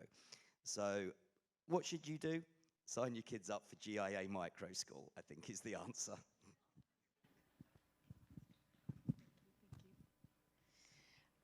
To build on that as well, I feel like there is the call to be smart and be able to discern between these models, but I think there's also a call to be courageous in the face of a deeper fear of that uncertainty. That's ultimately what's holding a lot of us back from stepping into anything new, and recognizing at a core level what it takes to do something brave when you're really embodying a sense of fear of what might not happen for my student or for me as a young person if I choose an alternative path. And the truth is, when we do things in the face of uncertainty or in the face of fear, those are those defining moments in our lives that we can point back to and realize that's ultimately what's shaping us. It's that opportunity to lean into those moments where it is yet to be defined, that we can find out what our values are, who we are as people, what our strengths are, what our weak points are that need a lot of growth and development, and to be honest, like have a very honest look at ourselves and what we hope for ourselves moving forward. And I feel that the concept of future dreaming from a collective standpoint as well is coming up for me. That opportunity we have to not just be passive recipients of what's being developed in front of us, but to take active roles in how we together are shaping what becomes the next era, whether that's in education, technology, economy, policy, you name whatever realm of society you're playing in. But that there is an opportunity for us to feel much more agency in the collective building that we have for our future.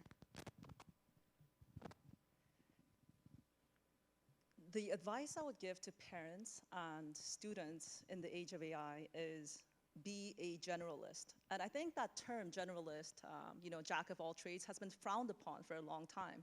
Because it's like, oh, you don't have a specialty, you just like know everything but not something depth. I think it's in the age of AI, I've seen people who are really thriving generalists do so well, because they can now like leverage AI in such interdisciplinary creative ways and holistic ways, in ways that really specialized people cannot, right? And so one term that I always use is this idea of tool literacy. So in the 2000s, you had very sophisticated product suites like Adobe Suite. You pay thousands of dollars to buy, you pay thousands of dollars to get trained on. The horizon has completely shifted. I don't think you should learn one tool, because tools are changing so rapidly. Since ChatGPT was released, the amount that has changed and different models that have come up, different AI-powered tools, is second to none.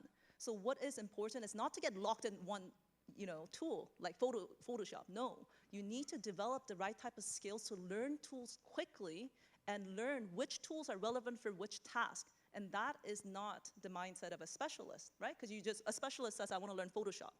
A generalist says, I want to learn so many different tools, and you develop that skill. I haven't done any learning design in my career, and when I had to build a module on Canvas, I had to get a little bit of training, and the learning designer who's been doing it for 20 years said, oh my God, Dambi, I've literally never seen anyone learn this tool so quickly. It's because through a startup life, I've learned probably more than 100 different tools, and that skill set is what is needed for your kids, like for learners, and also like for just people in general to thrive. And one analogy I always use is compared to Western culture. So in Western medicine, everything is very divided, right? So you have a cardiologist, you have a gastroenterologist, and you have a neurologist, but the body doesn't work like that. In Eastern philosophy and medicine, we believe in holistic, integral medicine, right? And that, for me, analogous to that is interdisciplinary education, which that's the philosophy of Minerva. There's no clear-cut categorization. Things are blended together, and it creates one whole, right? And so I think in a way, being in Korea, this is really getting back to our original roots, our Eastern philosophy. There's this idiom in China that goes, if you have a headache, check your toe, right? Everything is so interdisciplinary. And so I think, again, learners out there, just be a generalist. It's the best time to be a jack of all trades, and just be curious and, yeah, take risks. Thank you, Danbei, Ben, Alison, Philip. I feel really encouraged from this conversation today that the future of education is one that can teach our students to not only navigate the future, but to shape it with this courage, this critical thinking, and this holistic sense of care. And this is one that GIA and Minerva Baccalaureate are offering. And so I want to thank our panelists for embodying these qualities in the work that you're doing, and to the audience for your collective support of this change. Thank you. Thanks.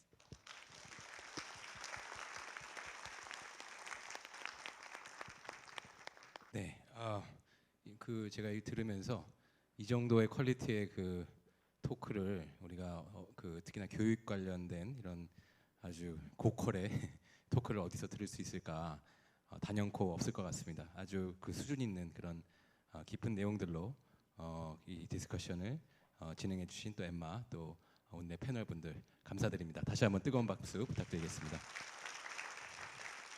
이제 분위기를 조금은 전환해서 우리 GIA를 졸업한 학생들과 함께하는 졸업생 인터뷰 세션을 가져보도록 하겠습니다.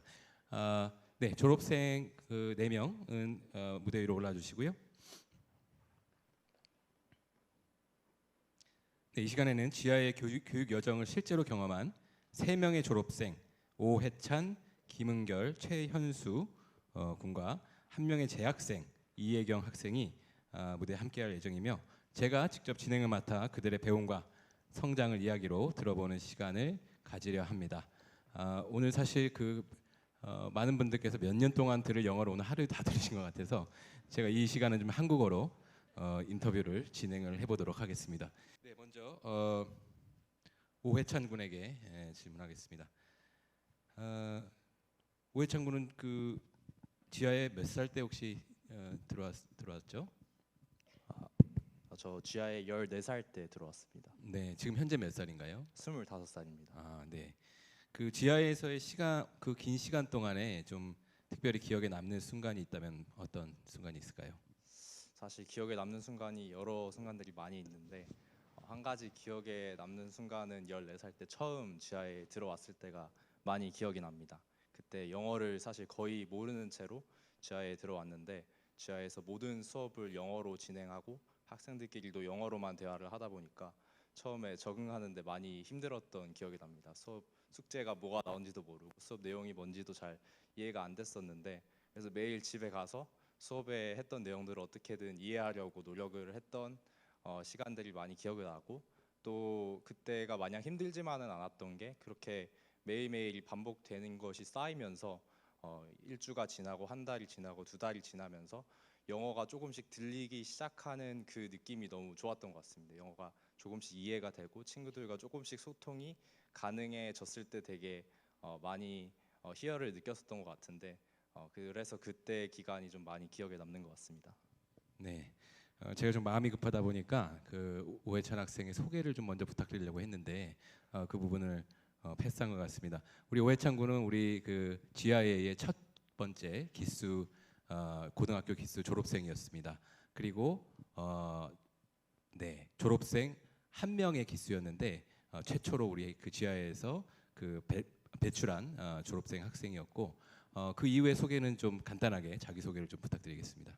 네, 저는 GIA를 2020년에 졸업하고 미네르바 대학교에 합격해서 미네르바 대학교를 재학을 하다가 2학년까지 마치고 군대 군복무를 마치고 다시 지금 미네르바 대학교로 복학을 해서 3학년까지 마쳤습니다. 그래서 이제 미네르바에서 컴퓨터 사이언스를 공부를 하고 있고 1년 정도 더 수료를 하면은 졸업을 할 예정입니다.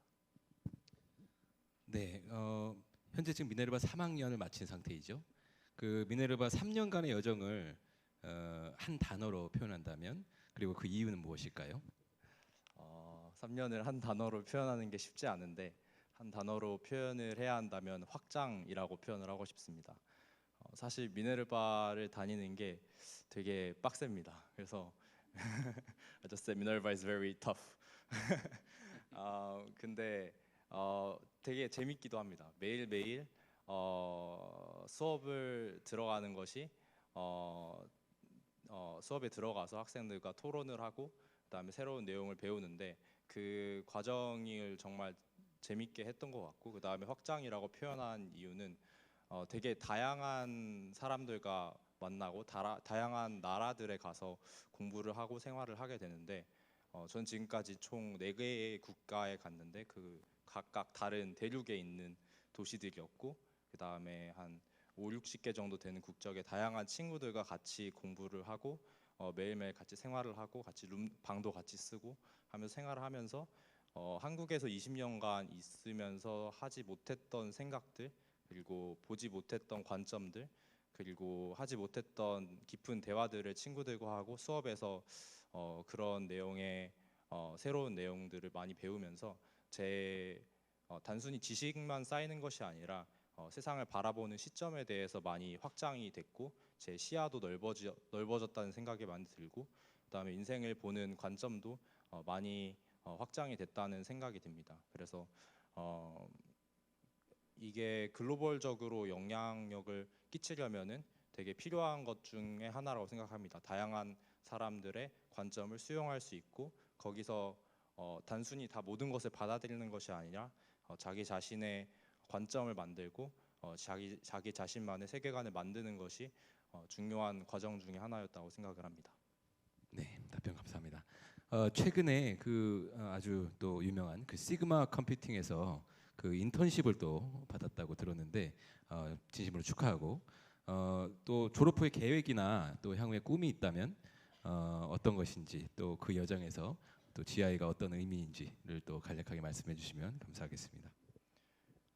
네. 일단 졸업 후에 저는 되게 글로벌적으로 영향력이 있는 프로블럼 솔버가 되고 싶다는 생각을 요즘 많이 하게 됐습니다. 그래서 단순히 어떤 저에게 주어진 일만을 패시브하게 하는 것이 아닌 제가 원하는 문제를 찾고 그 문제를 해결할 수 있는 도구와 그런 기술이 있는 사람이 되고 싶다라는 생각을 많이 하고 있고 그래서 지금 여름에 하는 인턴도 소프트웨어 개발자로 일을 하게 됐는데 코딩 역량과 그다음에 AI를 사용하는 기술들을 많이 연마를 하고 그런 도구들을 잘 활용할 수 있는 사람이 되고 싶다라는 생각을 하고 있습니다. 그래서 GIA가 되게 저에게 영향을 많이 줬는데 첫 번째는 아까 말한 대로 영어를 많이 제 GIA에서 공부를 하게 돼서 세계 다양한 사람들과 협업을 할 수 있게 됐고 소통을 할 수 있는 능력을 키울 수 있었던 것이 아주 중요했던 것 같습니다. 그리고 두 번째는 세상을 바라보는 태도도 GIA에서 많이 배울 수 있었던 것 같습니다. 그래서 GIA에서 있으면서 학생들과 다시 여러 가지 사업 같은 것도 하고 3D 프린터라던가 손 세정제 같은 프로덕트들을 만들어 가지고 직접 수익을 창출하는 경험을 학생 때 했었는데 그런 경험을 통해서 당장 지금도 내가 이런 창의적인 활동들을 통해서 뭔가 가치를 창출을 할 수 있구나. 그리고 그런 가치를 창출한 걸로 인해서 예를 들어서 뭐 그때 도네이션 같은 것도 기부 같은 것도 많이 하면서 세상에 영향력을 끼칠 수 있는 사람이 될 수 있구나라는 것을 중고등학교 때부터 많이 연습을 하고 깨달을 수 있어서 좋았던 것 같고 그래서 GIA를 다니면서 그런 기업가 정신을 가지게 된 것 같아요. 그래서 그런 기업가 정신을 가지고 앞으로도 살면서 어떤 부분에서 가치를 창출할 수 있을까 이런 것들을 많이 고민을 하고 노력을 하면서 사는 것이 목표입니다. 네, 감사합니다. 그럼 다음에 그 김은결 학생, 우리 졸업생 하고 인터뷰를 짧게 진행해 보겠는데요. 우리 김은결 학생 같은 경우에는 제가 좀 특이하게 기억나는 것은 9학년 때 입학할 때부터 저는 미네르바 갈 겁니다. 미네르바 보내주세요. 이렇게 하면서 입학을 했던 걸로 기억을 합니다. 네, 그래서 처음 9학년으로 입학할 때 그렇게 그 미네르바 대학교 입학을 좀 목표로 삼은 특별한 이유가 있었을까요? 네, 저는 일단 흔히 한국 그냥 일반 교육에서 경험을 하고 있었는데 중간고사랑 기말고사를 별로 안 좋아했어요. 전 중간고사, 기말고사보다는 대외 활동, 뭐 동아리 활동, 그리고 수행 평가를 훨씬 더 집중해서 시간 투자를 많이 했는데 그 이유가 중간고사, 기말고사에서는 그냥 모두가 똑같은 걸 배우고 내 의견을 표출하기보다는 그냥 더 많이 맞아야 한다라는 게 높은 점수의 기준이었지만 뭔가 수행 평가에서는 조금 더 내 의견을 더 넣을 수 있고 좀 더 점수보다는 제 자신에 집중할 수 있는 시간을 가질 수 있던 것 같아서 그러면 차라리 수행평가에 이렇게 배점을 덜 주는 일반 교육 시스템이 아니라 진짜 내 의견을 더 집중해주고 그거에 가치를 더 부여해주는 교육 시스템이 있을까 하고 생각을 하던 와중에 부모님이랑 이제 서점에서 책을 읽다가 에이트란 책에서 미네르바 교육에서는 교수보다 학생이 더 말을 많이 해야 된다. 너 생각을 더 들어주는 교육이고 그거를 오히려 더 가치를 높게 쳐준다라고 해서 관심이 처음 생겼었고 그 이후로 미네르바 교육 어디서 받을 수 있을까? 대학에서만 받을 수 있을까 하다가 GIA에서 미네르바 바칼로레아를 처음 시작한다고 하길래 딱 첫 학년으로 첫 학생으로 들어가게 되었습니다. 네, 그 GIA에서 이제 MBA 과정을 미네르바 과정을 3년 동안 꾸준히 이수하면서 좀 가장 그 힘들었던 점과 가장 성장했다고 느낀 순간이 있다면 좀 어떤 점들이 있을지 한번 공유해 주시겠습니까? 제가 아까도 언급했듯이 중간고사, 기말고사를 그렇게 좋아하진 않는 학생이었는데 굉장히 모순적이게도 미네르바 바칼로레아 교육을 이제 시작을 하니까 제가 스스로 주입식 교육을 해야 된다는 걸 깨달았어요. 결국에 자기 의견을 풍부하게 만들려면은 인풋이 있어야 되잖아요. 그래서 매 수업 시간마다 항상 공부해야 되는 것 프리워크라고 있어요. 그래서 프리리딩을 아티클 기본적으로 평균 3개 정도 읽고 자기의 때때로 문제가 주어지기도 하고 그거를 항상 준비해서 수업 전에 들어가야 되거든요. 그래서 결국에는 이 주입식 교육이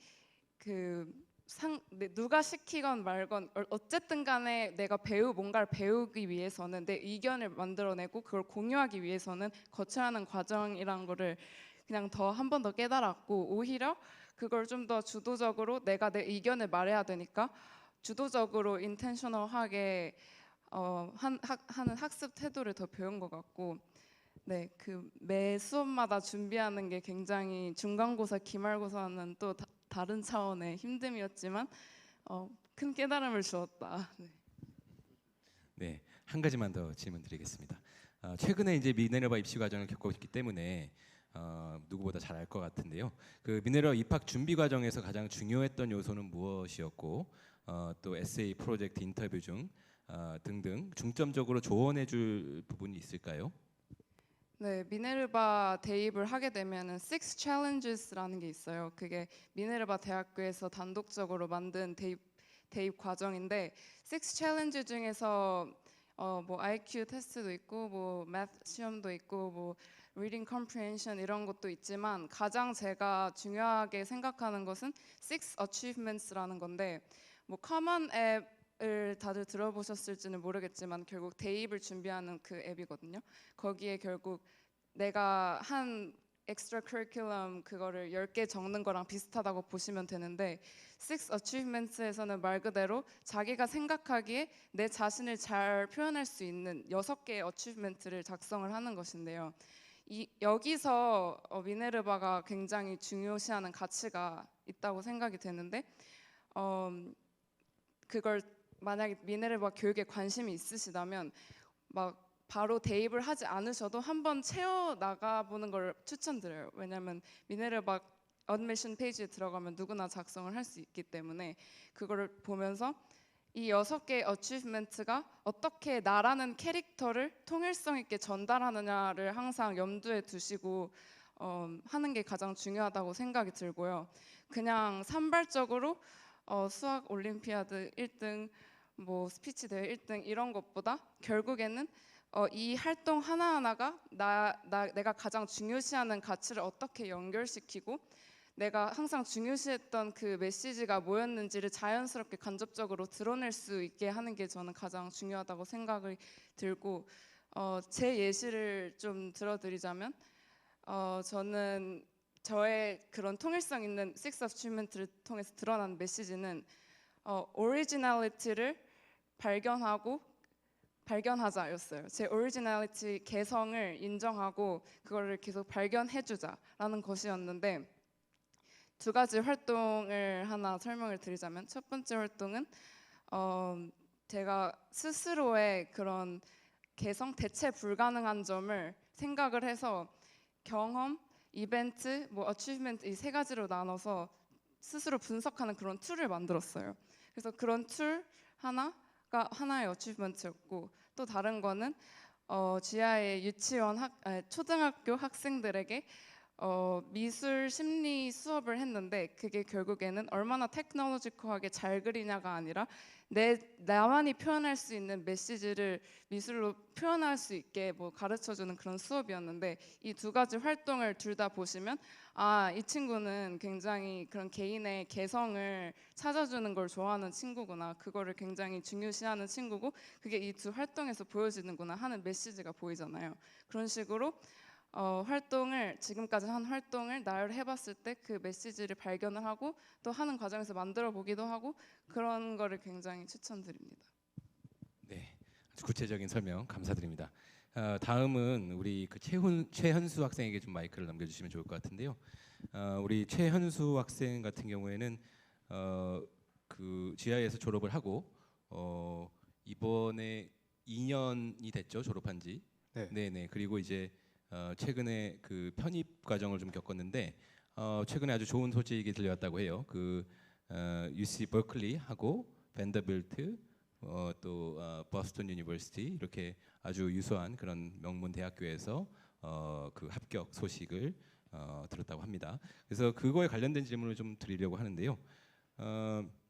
일단 이렇게 그 여러 명문대에 편입 합격을 했는데 이런 그 모든 도전을 가능하게 한 원동력이 무엇이었다고 생각을 합니까?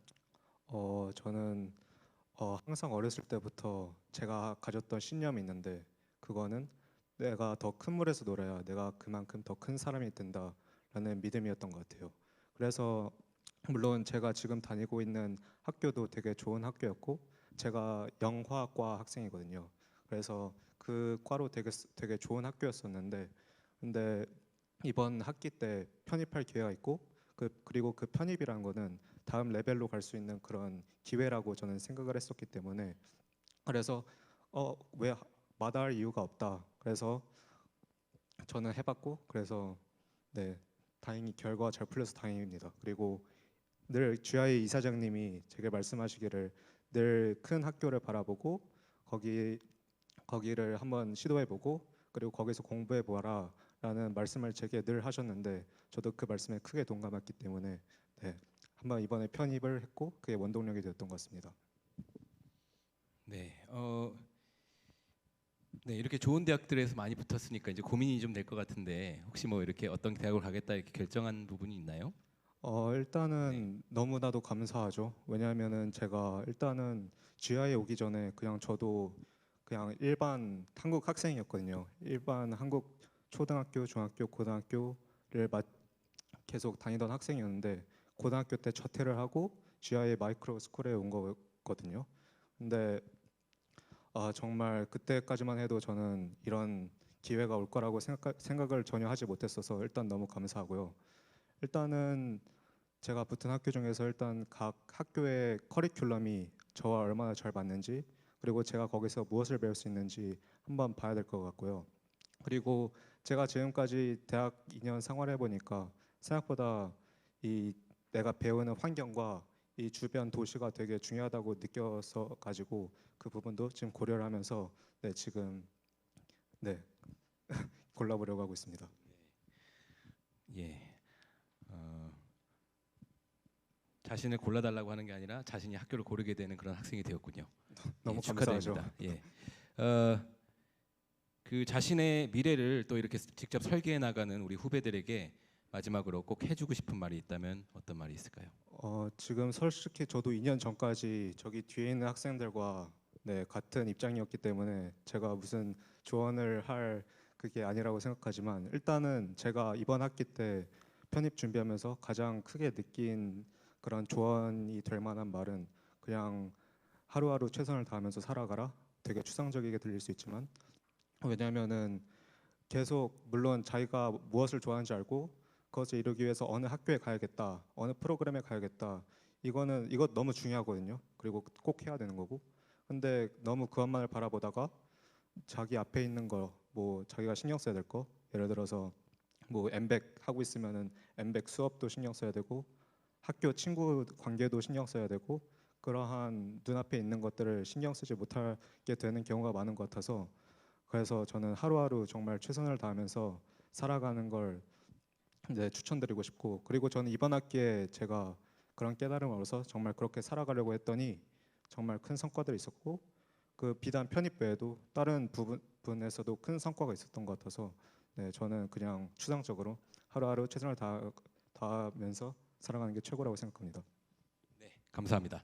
예, 다음 마지막으로 우리 그 이예경 학생에게 마이크를 좀 건네주시고요. 우리 이예경 학생 같은 경우에 현재 GI 마이크로 랩에 재학하고 있는 올해 마지막 이제 학기를 하고 있는 학생입니다. 우리 이예경 학생 같은 경우에는 또 좋은 소식도 있었는데요. 그 호프 컬리지, 리버럴 아트 컬리지에 우리 바이오메드에 약 한 70-80% 정도의 장학금을 받고 그렇게 입학을 하게 됩니다. 그래서 매우 축하드리며 자 우리 그 엠백 과정을 이제 가장 그 비교적 그 최근에 들었던 학생이기 때문에 좀 가장 그 엠백 수업을 들으면서 가장 인상 깊었던 수업이나 프로젝트는 무엇이었는지 좀 여쭤보고 싶습니다. 네, 저는 뭐 주변 친구들도 제가 뭐 미네르바, 뭐 바칼로레아 뭐 교육을 받고 있다 이런 말을 하면은 이런 질문들을 많이 들었었어요. 그때는 뭐 한동안은 뭐 이런 프로젝트도 했었다, 이런 영향력을 줬었다 이런 말을 했는데 오늘 제가 나누고 싶은 이야기는 그 수업, 정말 매일같이 들었던 그 수업에 대한 이야기를 좀 나누고 싶어요. 저희 반 아이들, 친구들도 많이 공감을 하겠지만 특히 저도 이제 은결이랑 같은 반이었었거든요. 또 은결이랑 뭐 하늘이랑 수아랑 항상 수업에 들어가면은 진짜 정말 재미있게 들었던 수업 중에서 아비가일 선생님의 이제 세계사 수업이 있어요. 거기 세계사 수업을 하면은 선생님께서 항상 정말 허를 찌르는 토론 주제들을 많이 가지고 와주시거든요. 그 주제들이 단순히 역사 그 팩트에 맞춰가지고 나오는 그런 것들이 아니라 정말 윤리적 관점 또는 철학적인 것들을 고려한 그런 주제들을 많이 가지고 오는데 그런 토론을 하면서 정말 많은 생각들이 일깨워지고 좀 확장된다고 저는 개인적으로 생각을 해서 즐겼었던 것 같아요. 제가 좀 기억에 남았던 수업 중에서 수업 그 중에 주제가 비폭력주의와 사회 정의라는 수업이 있었어요. 그 수업에서 이제 토론 주제가 우리들은 사회에 불이한 법을 복종하지 않을 도덕적 책임이 있는가라는 주제였거든요. 이제 그 주제를 이렇게 탁 던져 주시면은 항상 그 포럼에 폴이 이렇게 떠요. 뭐 strongly agree, somewhat agree, somewhat disagree, strongly disagree 이렇게 네 가지 폴을 딱 주면은 이제 그리고 이제 결과가 딱 공개가 되면은 저희 반 애들이 다 웃음 막 엄청 웃고 막 난리가 나요. 왜냐하면은 항상 그 usual suspect들이라고 하죠. 항상 극단적인 의견을 내는 친구들이 있고 뭐 최대한 중립을 지켜가면서 이야기를 하려고 하는 친구들이 있고 제가 이제 기억하기는 저는 항상 극단적인 얘기를 하는 친구였어요. 저는 이제 그때 strongly disagree라는 거를 하면서 결국 그 저 수업 시간은 이제 성 토마스 아퀴나스의 문구 중에서 불이한 법은 법이 아니다라는 이제 그런 학자의 그 관점이 있었는데 저는 그 관점을 비판적인 관점으로 갖고 와서 결국 악법도 법인데 그 법으로 인해서 초래되는 뭐 처벌들, 뭐 그렇게 작으면 벌금이 될 수 있고 어떤 나라에서 크면 사형이 될 수도 있는데 그런 법을 무조건 대항해야 한다. 대항하지 않을 시 그거는 비도덕적이다라고 비판을 할 수 있는가? 이런 식으로 얘기했을 때 또 엄청 다른 극단적인 난 완전 동의한다. 이 친구가 나서서 하는 말이 그럼에도 불구하고 그 법으로 인해서 자율성이 폄하되고 그리고 존엄성이 훼손이 되면은 그거는 그런 사람들이 사회에서 소수일지언정 이거는 다수가 같이 나가서 싸워줘야 되는 문제다. 이런 식으로 토론이 엄청 재밌게 오갔었어요. 근데 그 토론이 이런 토론 그리고 그 수업이 저에게는 너무 기억에 남았던 이유가 너무 나도 제가 생각하지 못한 관점의 의견을 가진 친구들과 소통을 하고 그 사람들의 의견을 듣고 수렴을 하면서 거기에서 저 자신의 관점도 점점점 단단하게 만들 수 있었거든요. 그리고 무엇보다 미네르바가 이제 제공을 하는 그런 시스템 중에서 아까 은결이가 그리고 해찬 오빠가 말했다시피 90% 이상이 학생들이 말을 하게 되는데 그 10%는 선생님께서 리드를 해주세요. 근데 그 리드가 정말 말도 안 될 정도로 그러니까 질문들을 계속 던져주시는데 왜 그러느냐, 왜 그렇게 생각하느냐, 근거가 무엇이냐 또는 계속 관점을 바꾸게 해주세요. 거기서 정말 저의 생각이 좀 더 확장됐던 걸 느꼈고 그리고 그 리드해 주시는 모든 수업에서 저희가 정말 수업 중에 그 1시간 그 짧은 시간 동안도 계속 성장을 했었던 걸 느꼈던 게 저는 많이 기억에 남아요. 그래서 그런 수업들이 항상 인상 깊었다고 그렇게 말을 하고 싶습니다.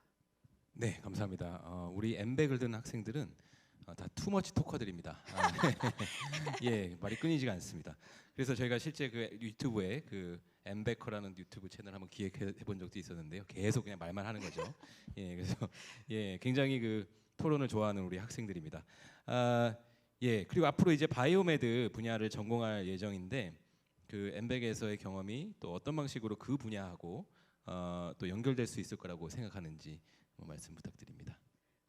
제가 사실 대학을 지원할 때는 바이오메드로 지원을 했지만 아직도 다른 이제 진로나 방향으로 생각을 열어두고 있어요. 근데 그 열어둘 수 있는 이유가 이 엠백 프로그램을 3년 동안 해왔었기 때문이라고 생각을 해요. 어떤 진로를 가든 결국에는 거의 적합성을 찾고 제가 줄 수 있는 가치관을 명확하게 알고 있고 그런 생각을 갖고 있으면은 생각보다 그 대학에 대한 두려움이 좀 많이 사라진 것 같아요. 저는 원래 좀 두려움이 많은 사람이었는데 그런 게 많이 사라졌었고, GIA에서 무엇보다 그 thread라는 게 있는데, 어떤 과목들을 뭐 과학이면 과학, 수학 이걸 다 따로따로 배우는 게 아니라 이거를 항상 같이 융합되게 생각하는 통합적 사고하는 방법을 배우게 돼요. 그래서 저는 그런 식의 사고를 여러 번 계속 반복하다 보니까 저희가 바이오매드를 했을 때 그냥 단순히 뭐 바이올로지가 이렇고 그냥 그런 지식과 원리만을 이해하려고 듣는 게 아니라